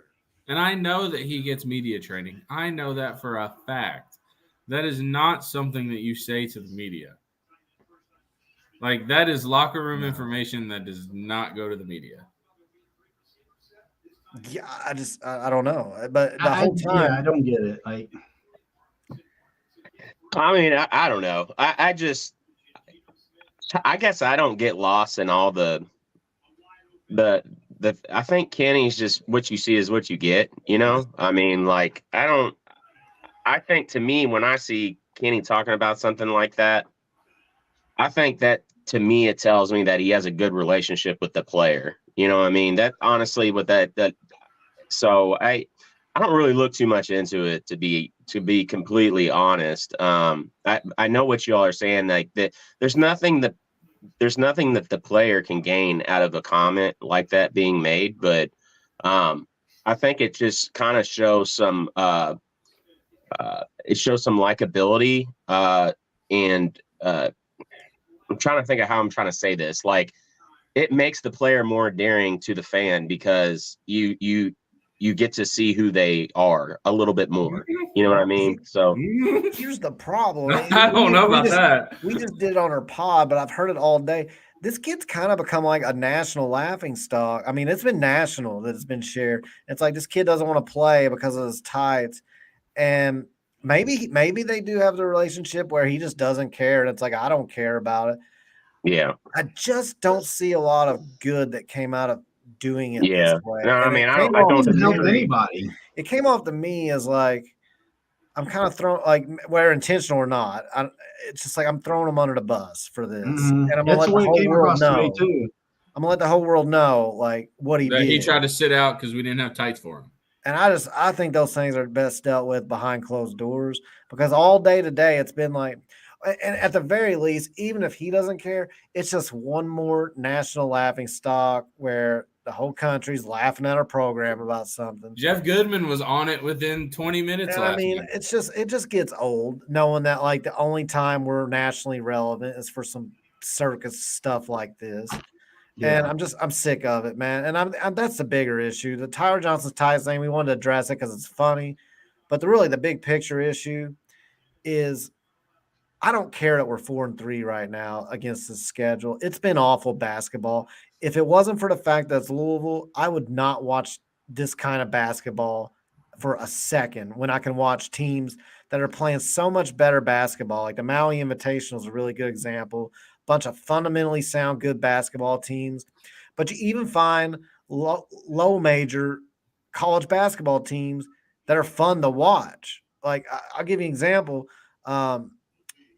Well, I can't think of who played Kentucky and took them to overtime. I'm having Philadelphia, St. Joe's. Yeah. St. Joe's. I've watched them twice this year now, and they've actually looked really good and are really entertaining to watch. And they run a sound system. We don't run anything that remotely resembles a sound system. And yeah, you can say we've won 2 games in a row, which is better than losing them. We've caught a lot of breaks, and it's been really ugly. And I don't feel any more inspired watching us out there at 4-3 than I did last year when we were 0-7 or whatever we were. We are a better team. We have more talent, but there's such a dramatic coaching limitation to this team that's just holding us back so much. And I mean, it's pretty common knowledge at this point that there was a microscope on this game, and it was a game we could not lose for this staff. And if we lost, of course, we didn't lose. We didn't lose. And if we lost, we might be having a whole different conversation today. And that's an absolute fact that there was a microscope on this game because we were so much better of a team than them. Like, you can't lose this. And I think we find out a lot more about this team against Virginia Tech. Not that they're that good either, but we haven't won a road game under Kenny Payne. We haven't won a neutral game under Kenny Payne. This is our chance. Virginia Tech's not that good. They're not terrible, but they're not good. And we can beat them if we have a good, sound, fundamental game plan and an actual system in place with the players we have. I think we can beat them, and we should. And so that's my expectation, is that we go in there Sunday and we win that game. Yeah, it's Virginia Tech. Is that Young? No, it's at Virginia Tech. Yeah, I mean, I don't know. I really thought we were going to lose against Bellarmine. I really did. I thought that they had, even as they're not great. I thought that generally you've got Scotty Davenport has shooters, and the things that you have when you're an underdog like that, that'll beat you is that when you're playing a team that's better athletically than you and has better players, is usually eventually that talent wins out, and a lot of times that involves shooting. His best shooter was out. Yeah, but we don't have any shooters. We don't have any shooters, so they were going to stay. They were going to stay in zone, and Scotty's players and his offense always moves. Guys are always moving. They're moving without the ball, and they're working to get open to get shots. So we're not a great defensive team. I think that's our biggest liability as far as this basketball team is their ability to play defense. And that game. So I just really thought it lined up really bad for us to lose that game, even with them having their best player out. Like, I just thought I give the team credit. I never said I expected us to win. As far as I think we're going to win. I expect if we're a good coach team and we have the talent, which I think we have better talent than Virginia Tech. I do. I expect us to win that game based on that and putting, you need a scout, you need a good scouting report, a good week of practice, and you need to go in there. You need to win that game. I'm sick of hearing excuses. And if you don't win that game, we need to move on after that game, in my opinion. I'm there, and I said on this pod, I'm done after this game if we lose it. I don't care how we lose it. I'm sick and tired of losing road games, and I don't care that we look a little bit better than last year. I'm sick of it. I agree about the quality of the Bellarmine. And my thing about Bellarmine is they don't have good shooters this year. They have a good the worst team he's ever had. And their best shooter was out. They couldn't shoot worth a lick. And so I'm done with it. After seeing last night, I'm like, you know what? Get better. Go on the road. Beat some quality teams. Beating Coppin State doesn't do anything for me. Coppin State beat UMBC by 20 tonight. Well, you beating UMBC by 1 after we hacked them at the very end. They didn't call it. That doesn't do anything for me. And beating Bellarmine like we did. None of that does anything for me. The Texas game is the only game this year that showed me anything positive. And it was a good game. We still ended up losing it. I thought we got a rough call at the end, which canceled out the call we didn't get against UMBC. So those two water kind of found its level there. But I'm looking at Sunday, as a game, not that I necessarily would bet us to win, but that, you know what, I'm sick of the excuses for coaching. I'm sick of, this player shouldn't play because of that. Or, I'm tired of all that. Go out there and win. If you're really a better team, if you've really improved your coaching ability and you have a better team, you go in there and you win that game on Sunday. No excuses. And here's another, I watched the game yesterday while I was at another game, but the game looked like it was moving at half speed, the first 35 minutes of the game. I don't know what they were doing in that first half, Connor. I mean, 22 points at halftime to that Bellarmine team was awful. But Bellarmine looked like they were moving at half speed. The whole game just looked like it was moving in slow motion. Well, that's why I was like, why aren't Sky and Tyler in there together? Which, of course, we got that answer at the end. But that's what I was thinking the whole time. I was like, if you put both of them in there together, they don't have two guys. What surprises me is that two guards back and play off of them a little bit. But if you have them both come in at the same time, you can't do that. You have to guard one-on-one, and there's just no way those guys have the skill set and athleticism to keep up with those two. And we saw that when they both got in there together in the second half, they couldn't stop them. Well, that's what happens when you play a KenPom 250 non-conference schedule. They don't have the athletes to keep up, and it's going to inflate your win total. Yes, we have as many wins as we did last year. Yes, that's fine. But our non-conference schedule this year is terrible. I mean, it was pretty bad last year too, though. I mean, yeah, but outside of Kentucky, IU, and Texas, it is bad.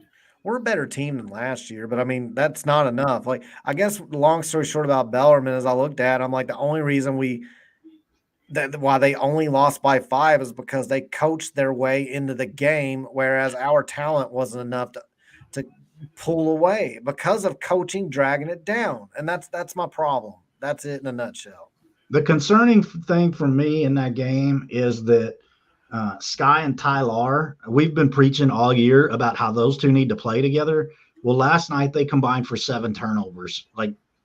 Those two guys can't combine for 7 turnovers in a game for us to win.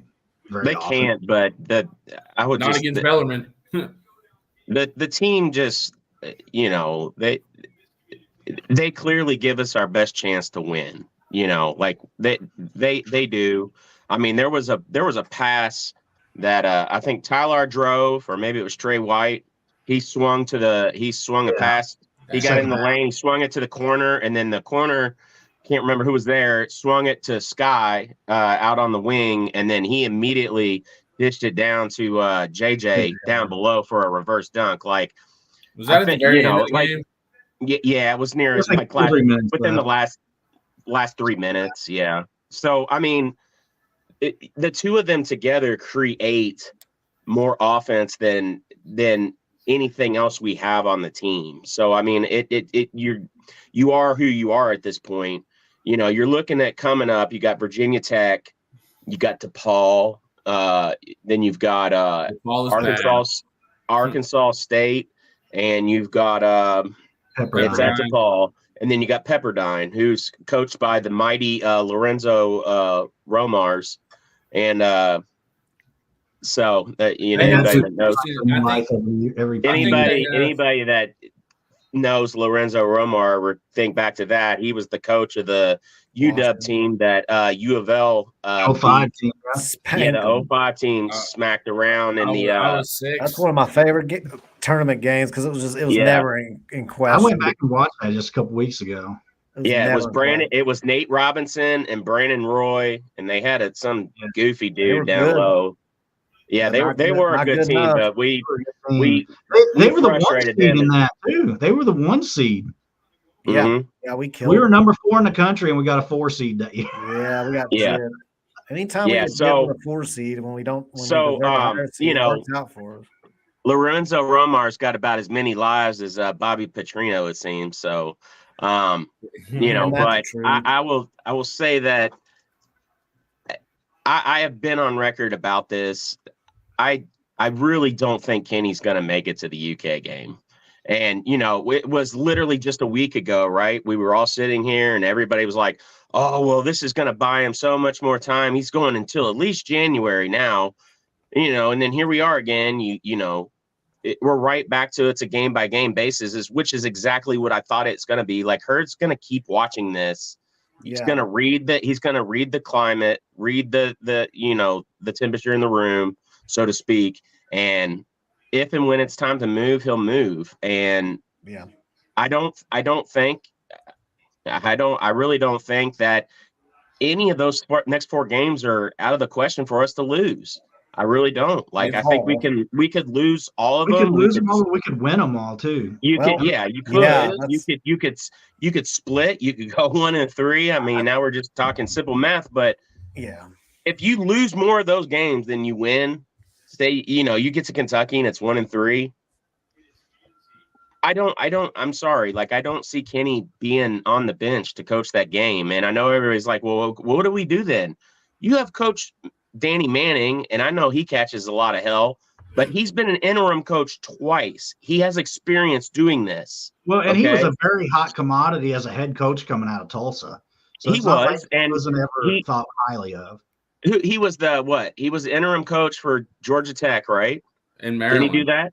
And then at Maryland.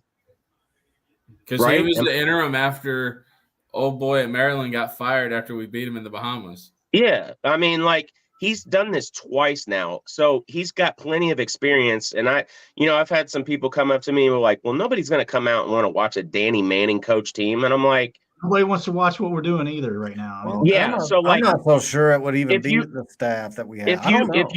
If you make a move, okay, then you know 2 things. 1, if you make a move, you've already got the interim in place. 2, we've always seen, no matter what the situation is, if you're making that move, it's a situation where you're saying, it's a gesture to the fans that, hey, we're moving in a different direction, and we just ask you all to come out and support, and we usually do. The attendance is always picked up after those times, and the fans come out and cheer. Yeah. So I mean, there's nothing. There's with the way it is right now. There's really nothing to lose if you make that move, but it's got to be the right time. And I'm just thinking, and I think Hurd's just watching. He's just watching right now. He's just observing. Here's the counter argument that I was getting when I told people. I said, guys, this game is really important. And you also, I mean, if anybody doubted it, Eric Crawford at halftime, what did he tweet? He said, I tweeted it too. He said this second half of this game is very important. And McGavick's turned around and retweeted. I know Ty Spalding was tracking and following it. It was very much a real thing. Like, hey, y'all need to keep an eye on this game, because if it goes south and we lose. But the argument was, well, if it's that bad, and I've heard this from people that are around me in my everyday life, I've heard it from people online. It's like, why wouldn't you just pull the plug now? There's a way you do it. Like, my guess is the thought process wasn't, this is going to end. We all know a year 3 isn't coming, barring an absolute miracle of a turnaround. Even then, you kind of wonder if everything hasn't gone so awry as far as relationships that they just say, well, you know what? Glad we did it and glad we turned it around. We're done. I mean, you don't have to look any further than our 2024 recruiting class, where the guy didn't even sign. The one guy we have didn't even sign early. He just decided he was going to wait, probably because of the situation. We have one dude that we're recruiting. One. And if you think it's because Kenny Payne's going to go out there and crush the transfer portal, well, duh. No, we've already seen that twice, and he did a little bit better this time, getting Sky Clark and Trey White. But we had a whole lot more we could have got, and we did not. We went young. And if you all think that we're going to get Carter Knox somehow, no, we're not, and it's not happening. And so, I guess what I'm saying is, like, there's not even a future foundation for a year 3. So that being said, he's not going to be back. it's more along the lines of, my guess is the thought process was this. Look, I'm willing to let it ride and see where it goes. But if we lose that game to that team, it's not a good Bellarmine team, and for the second year in a row, we'll just go ahead and pull the plug right now. And that's probably how it went down. And then we didn't lose the game. So it's like, okay. And we'll just keep on trucking along. And then the argument is, well, that's a toxic situation. Well, guess what? It's already there. It's already there. Like, you're not going to not make it toxic by saying, you know what, you get till the end of the year, no matter what. Like, that's not going to make anything any less toxic. In fact, I would argue that it's counterintuitive to do that, because now you've taken any fan hope and you just completely like took the air out of their sails. Not that there's much air in the sails right now to begin with, but you took whatever last remaining hope anybody had and you just dashed it until March, which they're not going to do that either. So, like, my thing is, I just think that they looked at this game and were like, this is a game we cannot lose. It's inexcusable. And we didn't end up losing it, so now it's a moot point, and we move on to Virginia Tech. Which for me, that's the game, and I'm not Josh Hurd. I'm not the athletic department. For me, that's the game we can't lose, because I don't care about beating Bellarmine by 5 without their best player out there under the worst team ever. I care about going on the road and winning an ACC game, because that's what we need to be doing, and we haven't done it. We need to do it Sunday. No excuses. It's just, I don't know. Like, there's a lot more face you can save by losing to an ACC opponent than losing games that we did last year out of conference. You know what I mean? Like, if we had the start last year that we if what had happened last year was this year, Kenny would already be gone now. Like, he would not. I mean, we lost to what? Wright State. We lost to Navy, App State. We lost to. I mean, there was all Bellarmine. There were all kinds of really bad losses on there. Yeah. And so, I mean, losing. Yeah, I mean, it may not be a good Virginia Tech team. I don't really know much about them. I'm not gonna lie about they that. Beat Coppin by 45. Yeah, I mean, but it's still it's an ACC terrible. It's an ACC opponent, and you're on the road. What you can't afford to do if you're Kenny and this team is you can't go out there and get your doors blown off and look like you don't even belong on the same court as this team. If you go out there and you play well to your ability, whatever that is, and if you can come out and play like you did in New York and play like that and you lose, then you lose. I don't think there's really much pressure at that point. The real turning point is going on the road, losing to DePaul, or if you're at home and you lose to Arkansas State and Pepperdine. Those are bad. Those are bad losses. All 3 of those would be bad losses. Well, and like, here's the thing. I mentioned we could very well win all those games that you mentioned earlier that are upcoming, the Virginia Tech, DePaul, Pepperdine, Arkansas State. And the reason I say that is because we have at times this year shown a propensity to score the basketball. We may not have a ton of 3-point shooters, but JJ is shooting 40% on the year from 3. So he's actually been able to put the ball in the basket from 3. We lead the country in free throw attempts. That was my next point, is how did we win the game last night? It was at the free throw line. That's become a recurring theme on the season, is that our team has done a really good job of getting to the free throw line, and they are a very good free throw shooting team as a team. Yeah. And I know we made jokes of it, 2 games ago because of the number of free throws that we got, and I'm blanking on the opponent. New Mexico State, where they had 40 fouls. But, like, here's the thing. You have to do something right to get to the line this many times that we are on the season. And then you also have to be a good free throw shooting team. And they're taking advantage of that. 51 points. We scored 51 points in the second half yesterday. That's not to be overlooked. And because they are able to find ways to score the basketball, there is a chance that we could win at any given point during the season that could be unexpected. That's the reason that we stayed in those games in New York. Now, the defense has not been good either. But then also we said before the season that we needed somebody that would be able to go in and be kind of like that gritty player and get rebounds and things like that. In 5 of our games this year, Huntley Hatfield has nine or more rebounds. That's that's not bad. So that was one of the things we were looking for. It's not, and he has been, it's been nice to see his player arc over the last, really 3 weeks. I didn't ever think the light was going to turn on for him. I'll be honest, I was skeptical. But it's been nice seeing him way more. It's not even involved. He's more dialed into the game. He just looks a lot more comfortable out there, and it's a confidence thing with him. So it's been really nice to see that. That being said, I mean, it was halftime yesterday, right? When we were all talking about how low scoring the game was. Mm-hmm.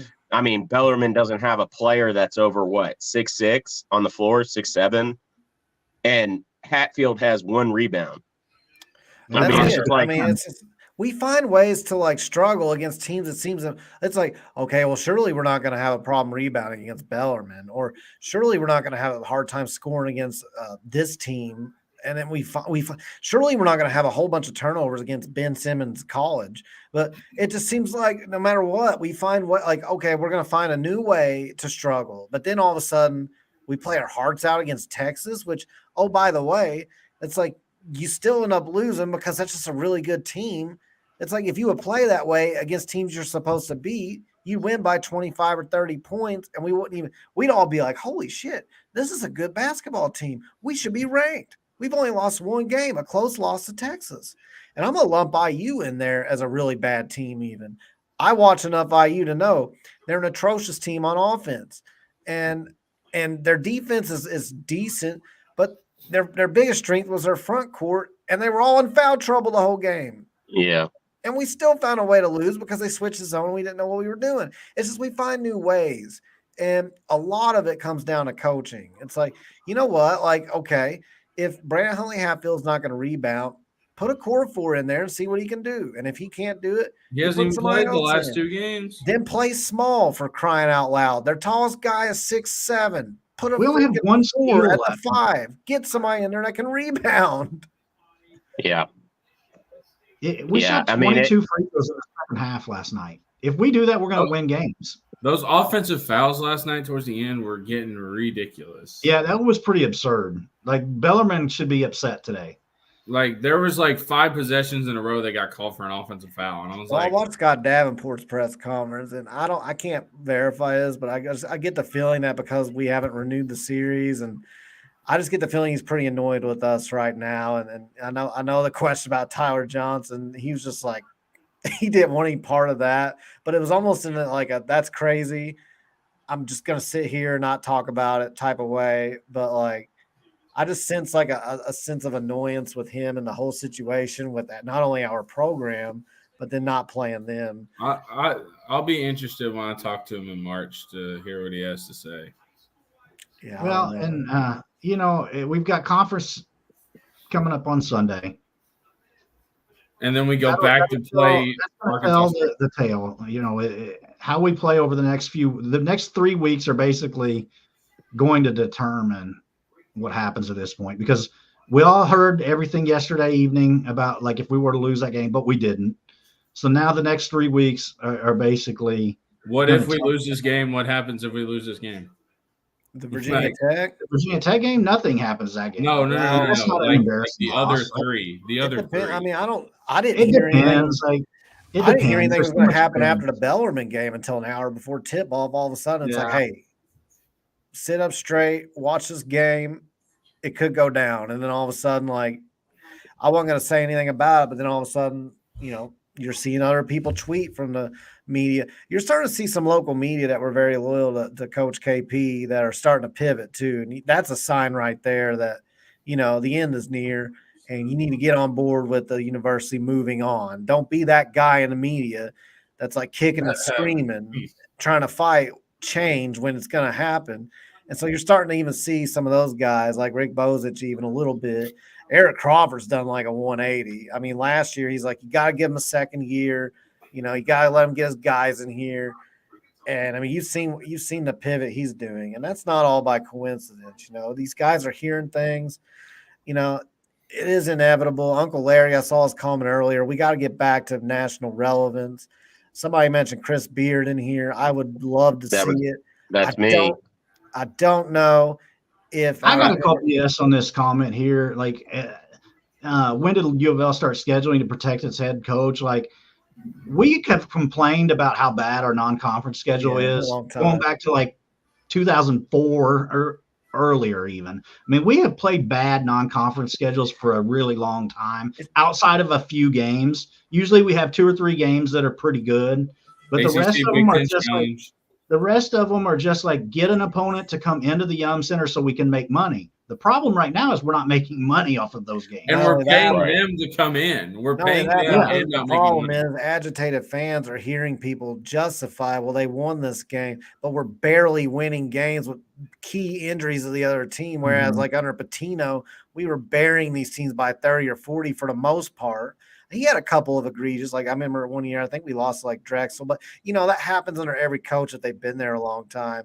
But what I was going to say earlier about Chris Beard was, I don't know if our university has the balls to pursue somebody with a pass. As much as I would love Chris Beard, because he's a hell of a coach. He's a hell of a coach on offense. Like, I don't think we pursue anybody with that kind of baggage. I think it's some guy. I wish we would. I mean, wasn't he cleared?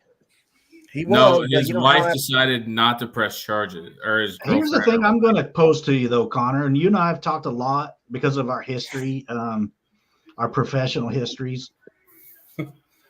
If some of this stuff that we've been, speculating about were to take place in the next few years, and if the administration foresees that this is going to happen, do they care what the NCAA might think about your hire? There you go. Because we shouldn't care anyways. So I don't think I'll let you speak more on it, Connor. So I don't think the NCAA has anything to do with the Chris Beard baggage. I think it's the university as a whole, and the fan base as a whole, wanting somebody that had, domestic violence issues, blah, blah, blah in the past. That's what I think the baggage is. The NCAA, for sure. That's what I was talking about. But I mean, you and I both know where the NCAA is going to go in the next 3, 4, 5 years. I don't think it's going to be 5. Yeah. It may be 4. So do you actually think it's going away? Because I've heard this since I was a kid. No, I think the lawsuit in play right now has a very massive effect on speeding the game up. Yes, there are. You can talk more about it. Well, you all let me know when it happens so I can put the banner. I'll put the damn thing all right, chill out. Let me explain this. So there's the real banner, not that BS in there right now. So there is a court case that is in the 9th Circuit, which is where the Alston case was as well. That ended up going to the Supreme Court. The House versus the NCAA, which is the House doesn't matter. It's the Sedona Prince case, but the way our justice system works, it goes alphabetical order. So House comes before Prince. What's happening is they are suing for back NIL payments for student athletes that weren't able to profit off NIL. And it has been labeled a class action lawsuit into 3 different tiers. In those 3 different tiers, it's football, Power 5 men's and women's basketball, and then everybody else. Those damages go up to $5.2 billion with a B. The NCAA does not have $5.2 billion to pay all of these damages. So that's where I think the Power 5 ends up moving out. And the Power 5 ends up, like the quote-unquote Power 5, now it's Power 4, creates their own league, essentially making it a farm system of sort to the NBA, to the NFL, to the MLB, whatever. And we'll still be the last team left out.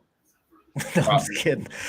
Well, and one of the things that's always held the NCAA together is that they actually pool the money for 5 years from the NCAA tournament. It's only distributed on a rolling 5-year basis. And so they have this money just kind of sitting in their coffers, and everybody doesn't want to just lose all that money that, is just sitting there. They don't just walk away from this payout. But if you empty those coffers, not there anymore because it was lost in a lawsuit, And I don't remember the exact number, but I think it's like $250,000. Does that sound about right per like win for the conference in the NCAA tournament?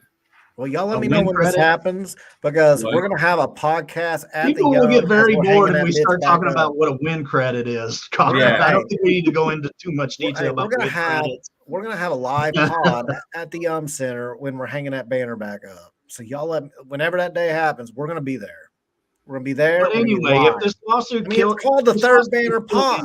Basically. It's called the third banner pod. Where's the third banner? The third national championship banner. Where's that? I don't want to see number one in coaches poll. Get that shit out of here. I'll wipe my ass with it on the way out the door as you're hanging your new, freshly fabricated 2013 NCAA national champions.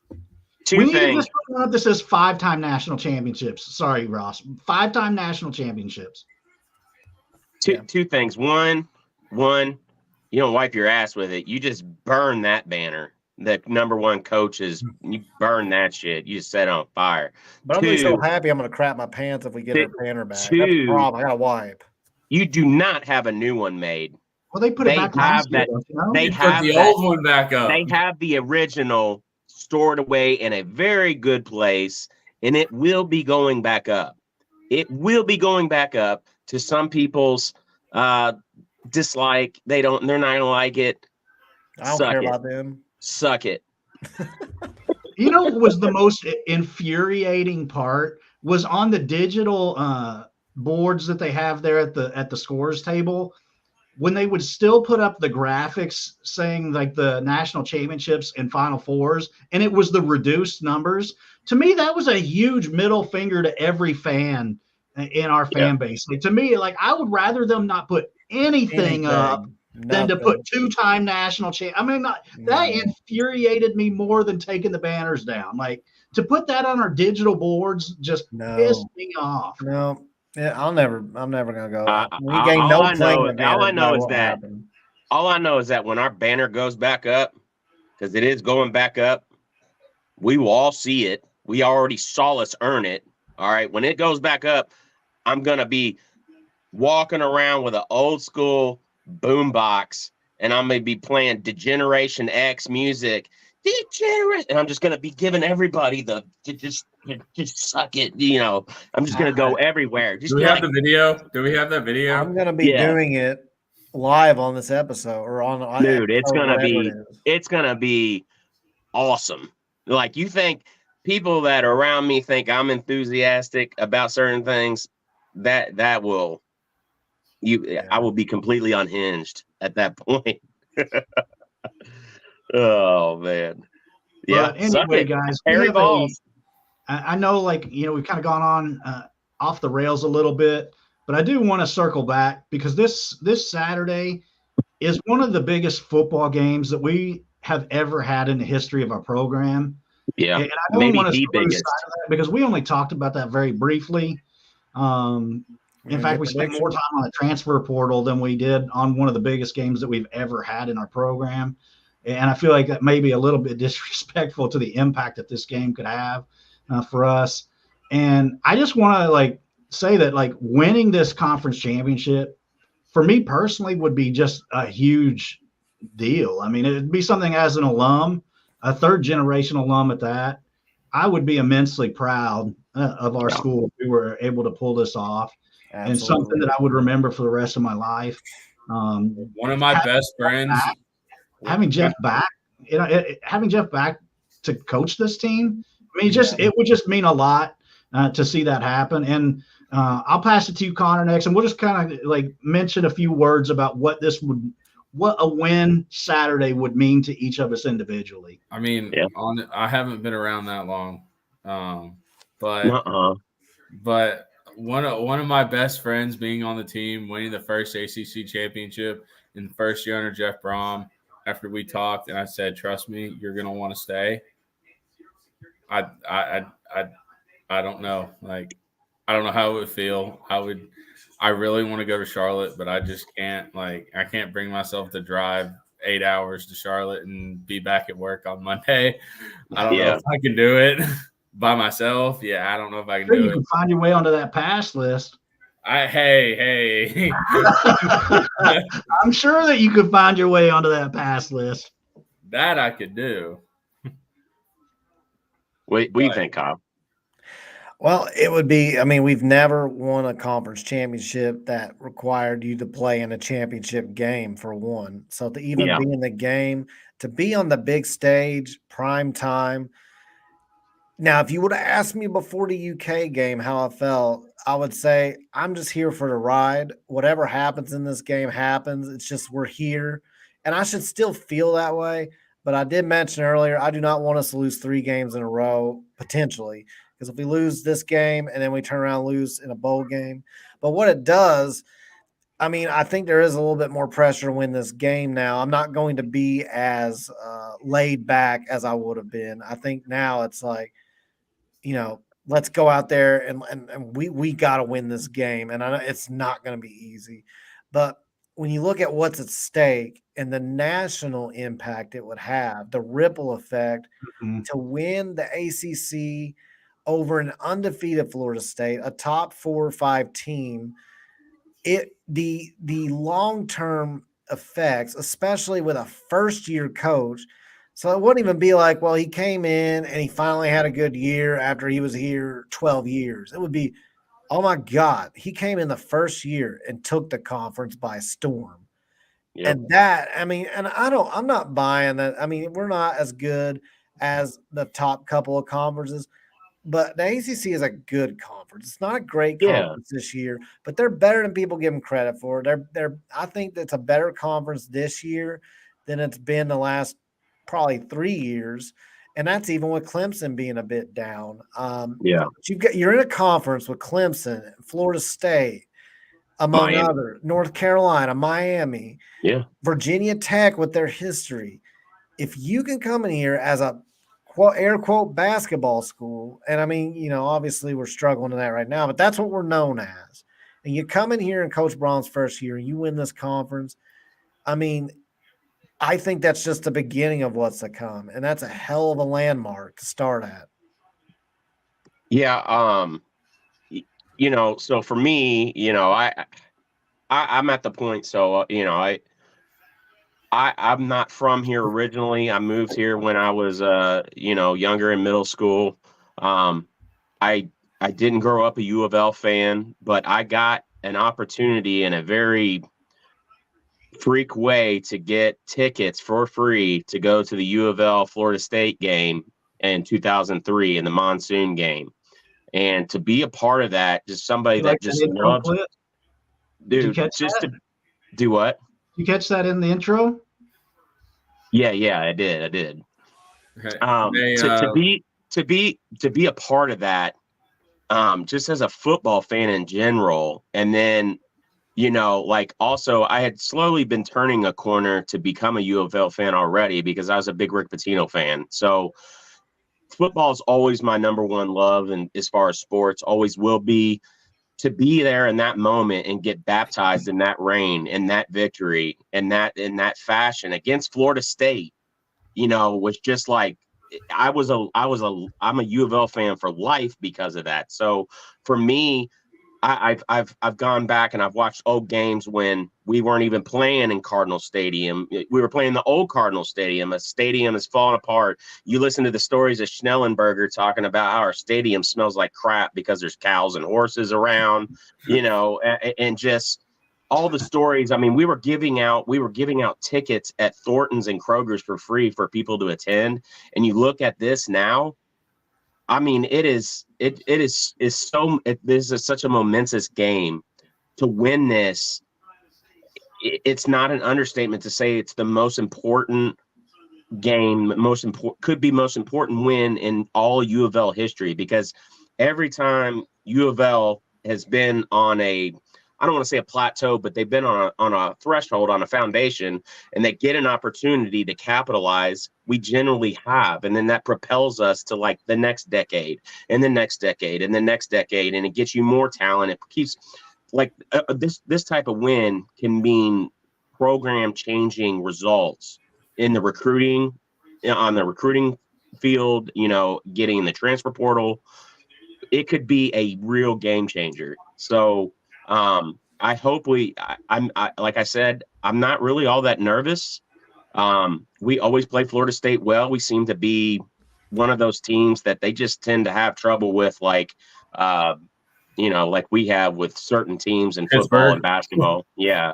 I mean, so I feel pretty good. And I think, it just could be a big win. So I don't know. I know we've gone pretty long. Appreciate everybody that's been here and stayed. But do we want to give predictions? You want to hear something that might make you feel better? Rodemaker's out. Yeah, Rodemaker may be out. Oh, How do we make predictions now? I had a whole idea of what was going to happen in the game. I don't know anything about. I don't know what to say. I don't even know who the third string quarterback is. Yeah. Well, it sounds like more excuse making for me for Florida State is what it sounds like. Well, I mean that's their top two quarterbacks being out. Yeah, I know, and it's legitimate, but I don't know. I mean, to me, I think the most physical team's going to win, and I think the team that can put it together for 4 quarters. I mean, this is just like simple coach basic talk, but I think Ross, Louisville wins. It right now? Is that what you're doing? Yeah, no. Well, I'm going to give my prediction right now. I think Louisville wins 27-24. I really do. I think we're winning this game, and I think for the fans that are going down there, I wish it could go. I'd be there cheering my ass off with y'all. But for the fans that are going to go, I think they're going to have a very special, memorable moment. And you can only get it once. So I don't know if this is true. It says rumors are swirling that quarterback Tate Rodemaker may be out.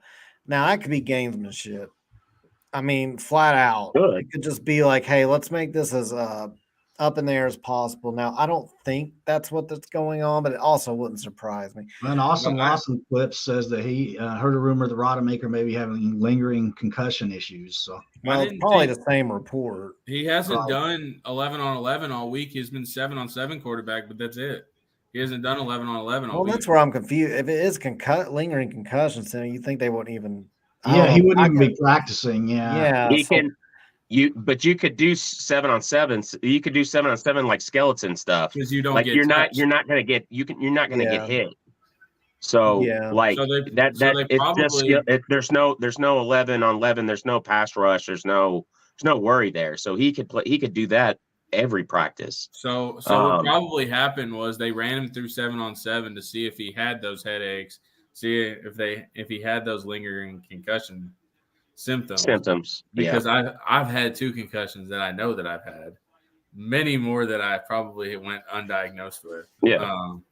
And I didn't practice for like 8 weeks. So it took me forever. So here's what I don't. This is the call out game to Ron English for having 3 subpar. The defense has had 3 subpar games in a row. Now you got third string quarterback in there. I don't want any excuses. I don't know. I mean, I'm not saying it's Florida State. You got to send pressure now. It's Florida State. Yeah. So, it's like they probably have a 4-star third string quarterback who had a ton of high end offers. So he's probably got a lot of potential and talent, but he's your third string guy for a reason. He's not ahead of your other 2 guys. You got to bring the pressure, man. What I don't want to see is us laying back there playing some sort. Well, he's inexperienced, so I can get away with only rushing 4 guys and dropping everybody else back. And we've seen that happen more often than not when a quarterback's inexperienced. I felt like that Calandria kid at Virginia, like we just let him go rough shit. The Jackson kid at IU had no experience hardly. We didn't bring pressure on him, and he killed us in the second half because of that. Bring the pressure, make this person beat you on the big stage, and make quick decisions. Like, that almost puts more pressure on us in a way, because it's like, are you really going to let this team come in there with a third string quarterback if that's what happens and beat you? Like, they're going to ride Trey Benson. They're going to ride him the entire game. That's where you got to key in and bring pressure, not only to stop the quarterback, stack the box on him. Easier said than done at times. That's where tackling comes in, and that's where Alderman in particular, man, you get back there and you're in position a lot, you got to wrap up, man. You got to make that tackle. I saw it against Miami twice. I saw it against UK multiple times. him in particular, but the linebackers really need to get back there and make the tackle, wrap up, play disciplined football. I was already calling out the defense for this game, but if that's the case and Rodemaker's out, you guys have absolutely no excuse. Well, and one more thing too. Well, actually, two things. Sorry, Lawson. Yes, I believe you're absolutely right in your comment there. Brownlee being out, we have been less aggressive in our pressure since he's been out. I do believe that when he was locking up that other side, that gives you some opportunity to you got Riley on one side and Brownlee on the other. It's gives you opportunity to bring more pressure, up in that box. So because you feel confident about your guys that are defending the stretch of the field. So I think you're absolutely right about that. Secondly, well, crap, I rambled on. I forgot my point. Somebody take over. I'll think of it again. Well, we were giving predictions. Oh, man. You have a prediction, Kyle? This throws a wrench in it. It does. I don't really want to make a prediction without looking at this quarterback more. If it's him, it's just hard to know. I literally don't know who their third string guy is. I don't know what kind. Is he dual threat? I don't even know what his name is. It's Brock. His name is Brock Glenn, and he has 35 yards passing this year.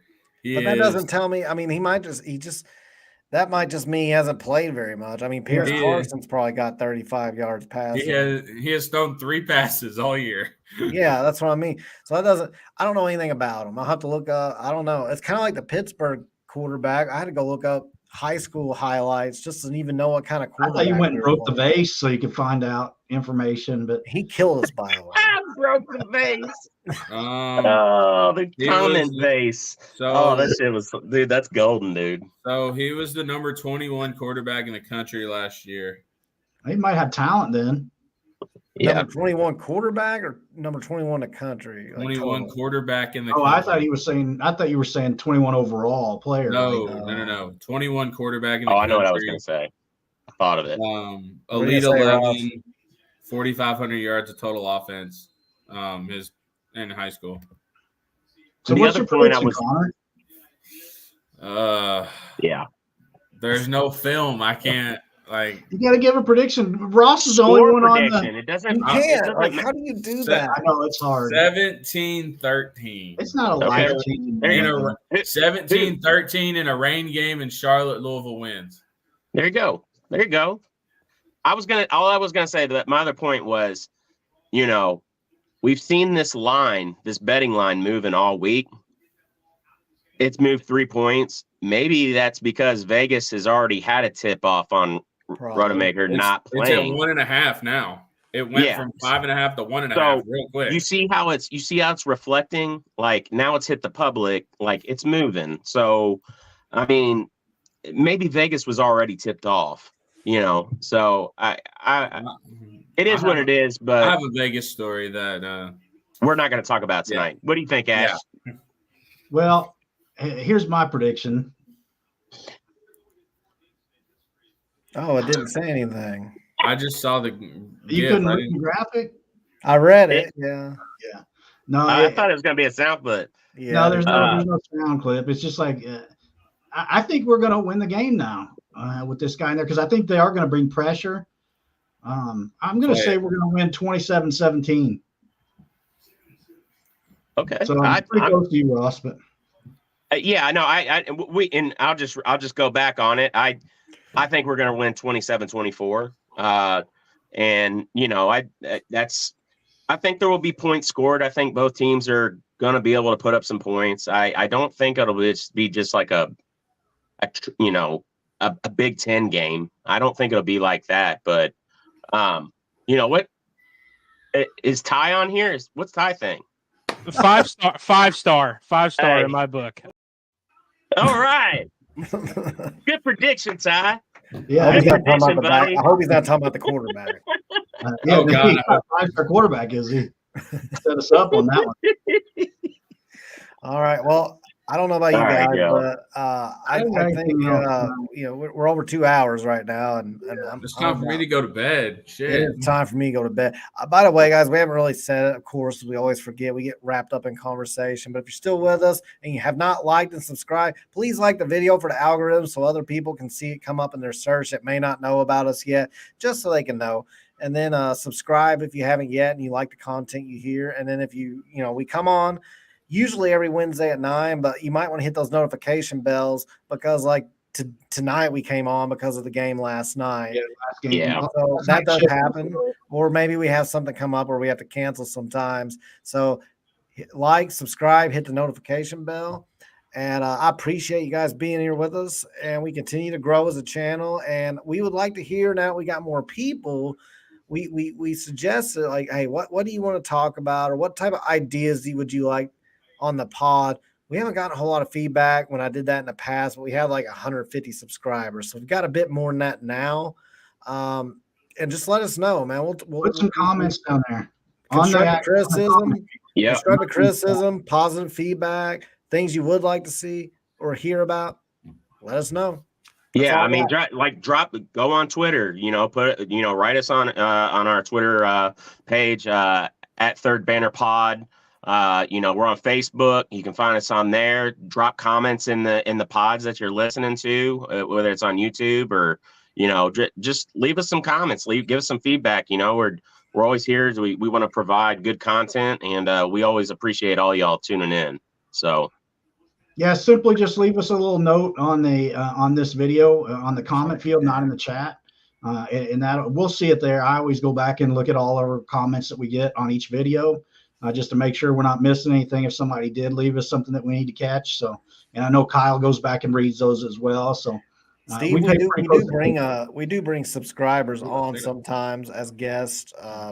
Post game shows. Yeah, post-game shows in particular, but a lot of people are kind of shy to get on. But we brought some people on, so and we'll continue to do that. So absolutely. What do you got to say to end the show? You already know. Go Cards, go Kroger, baby. Go Cards.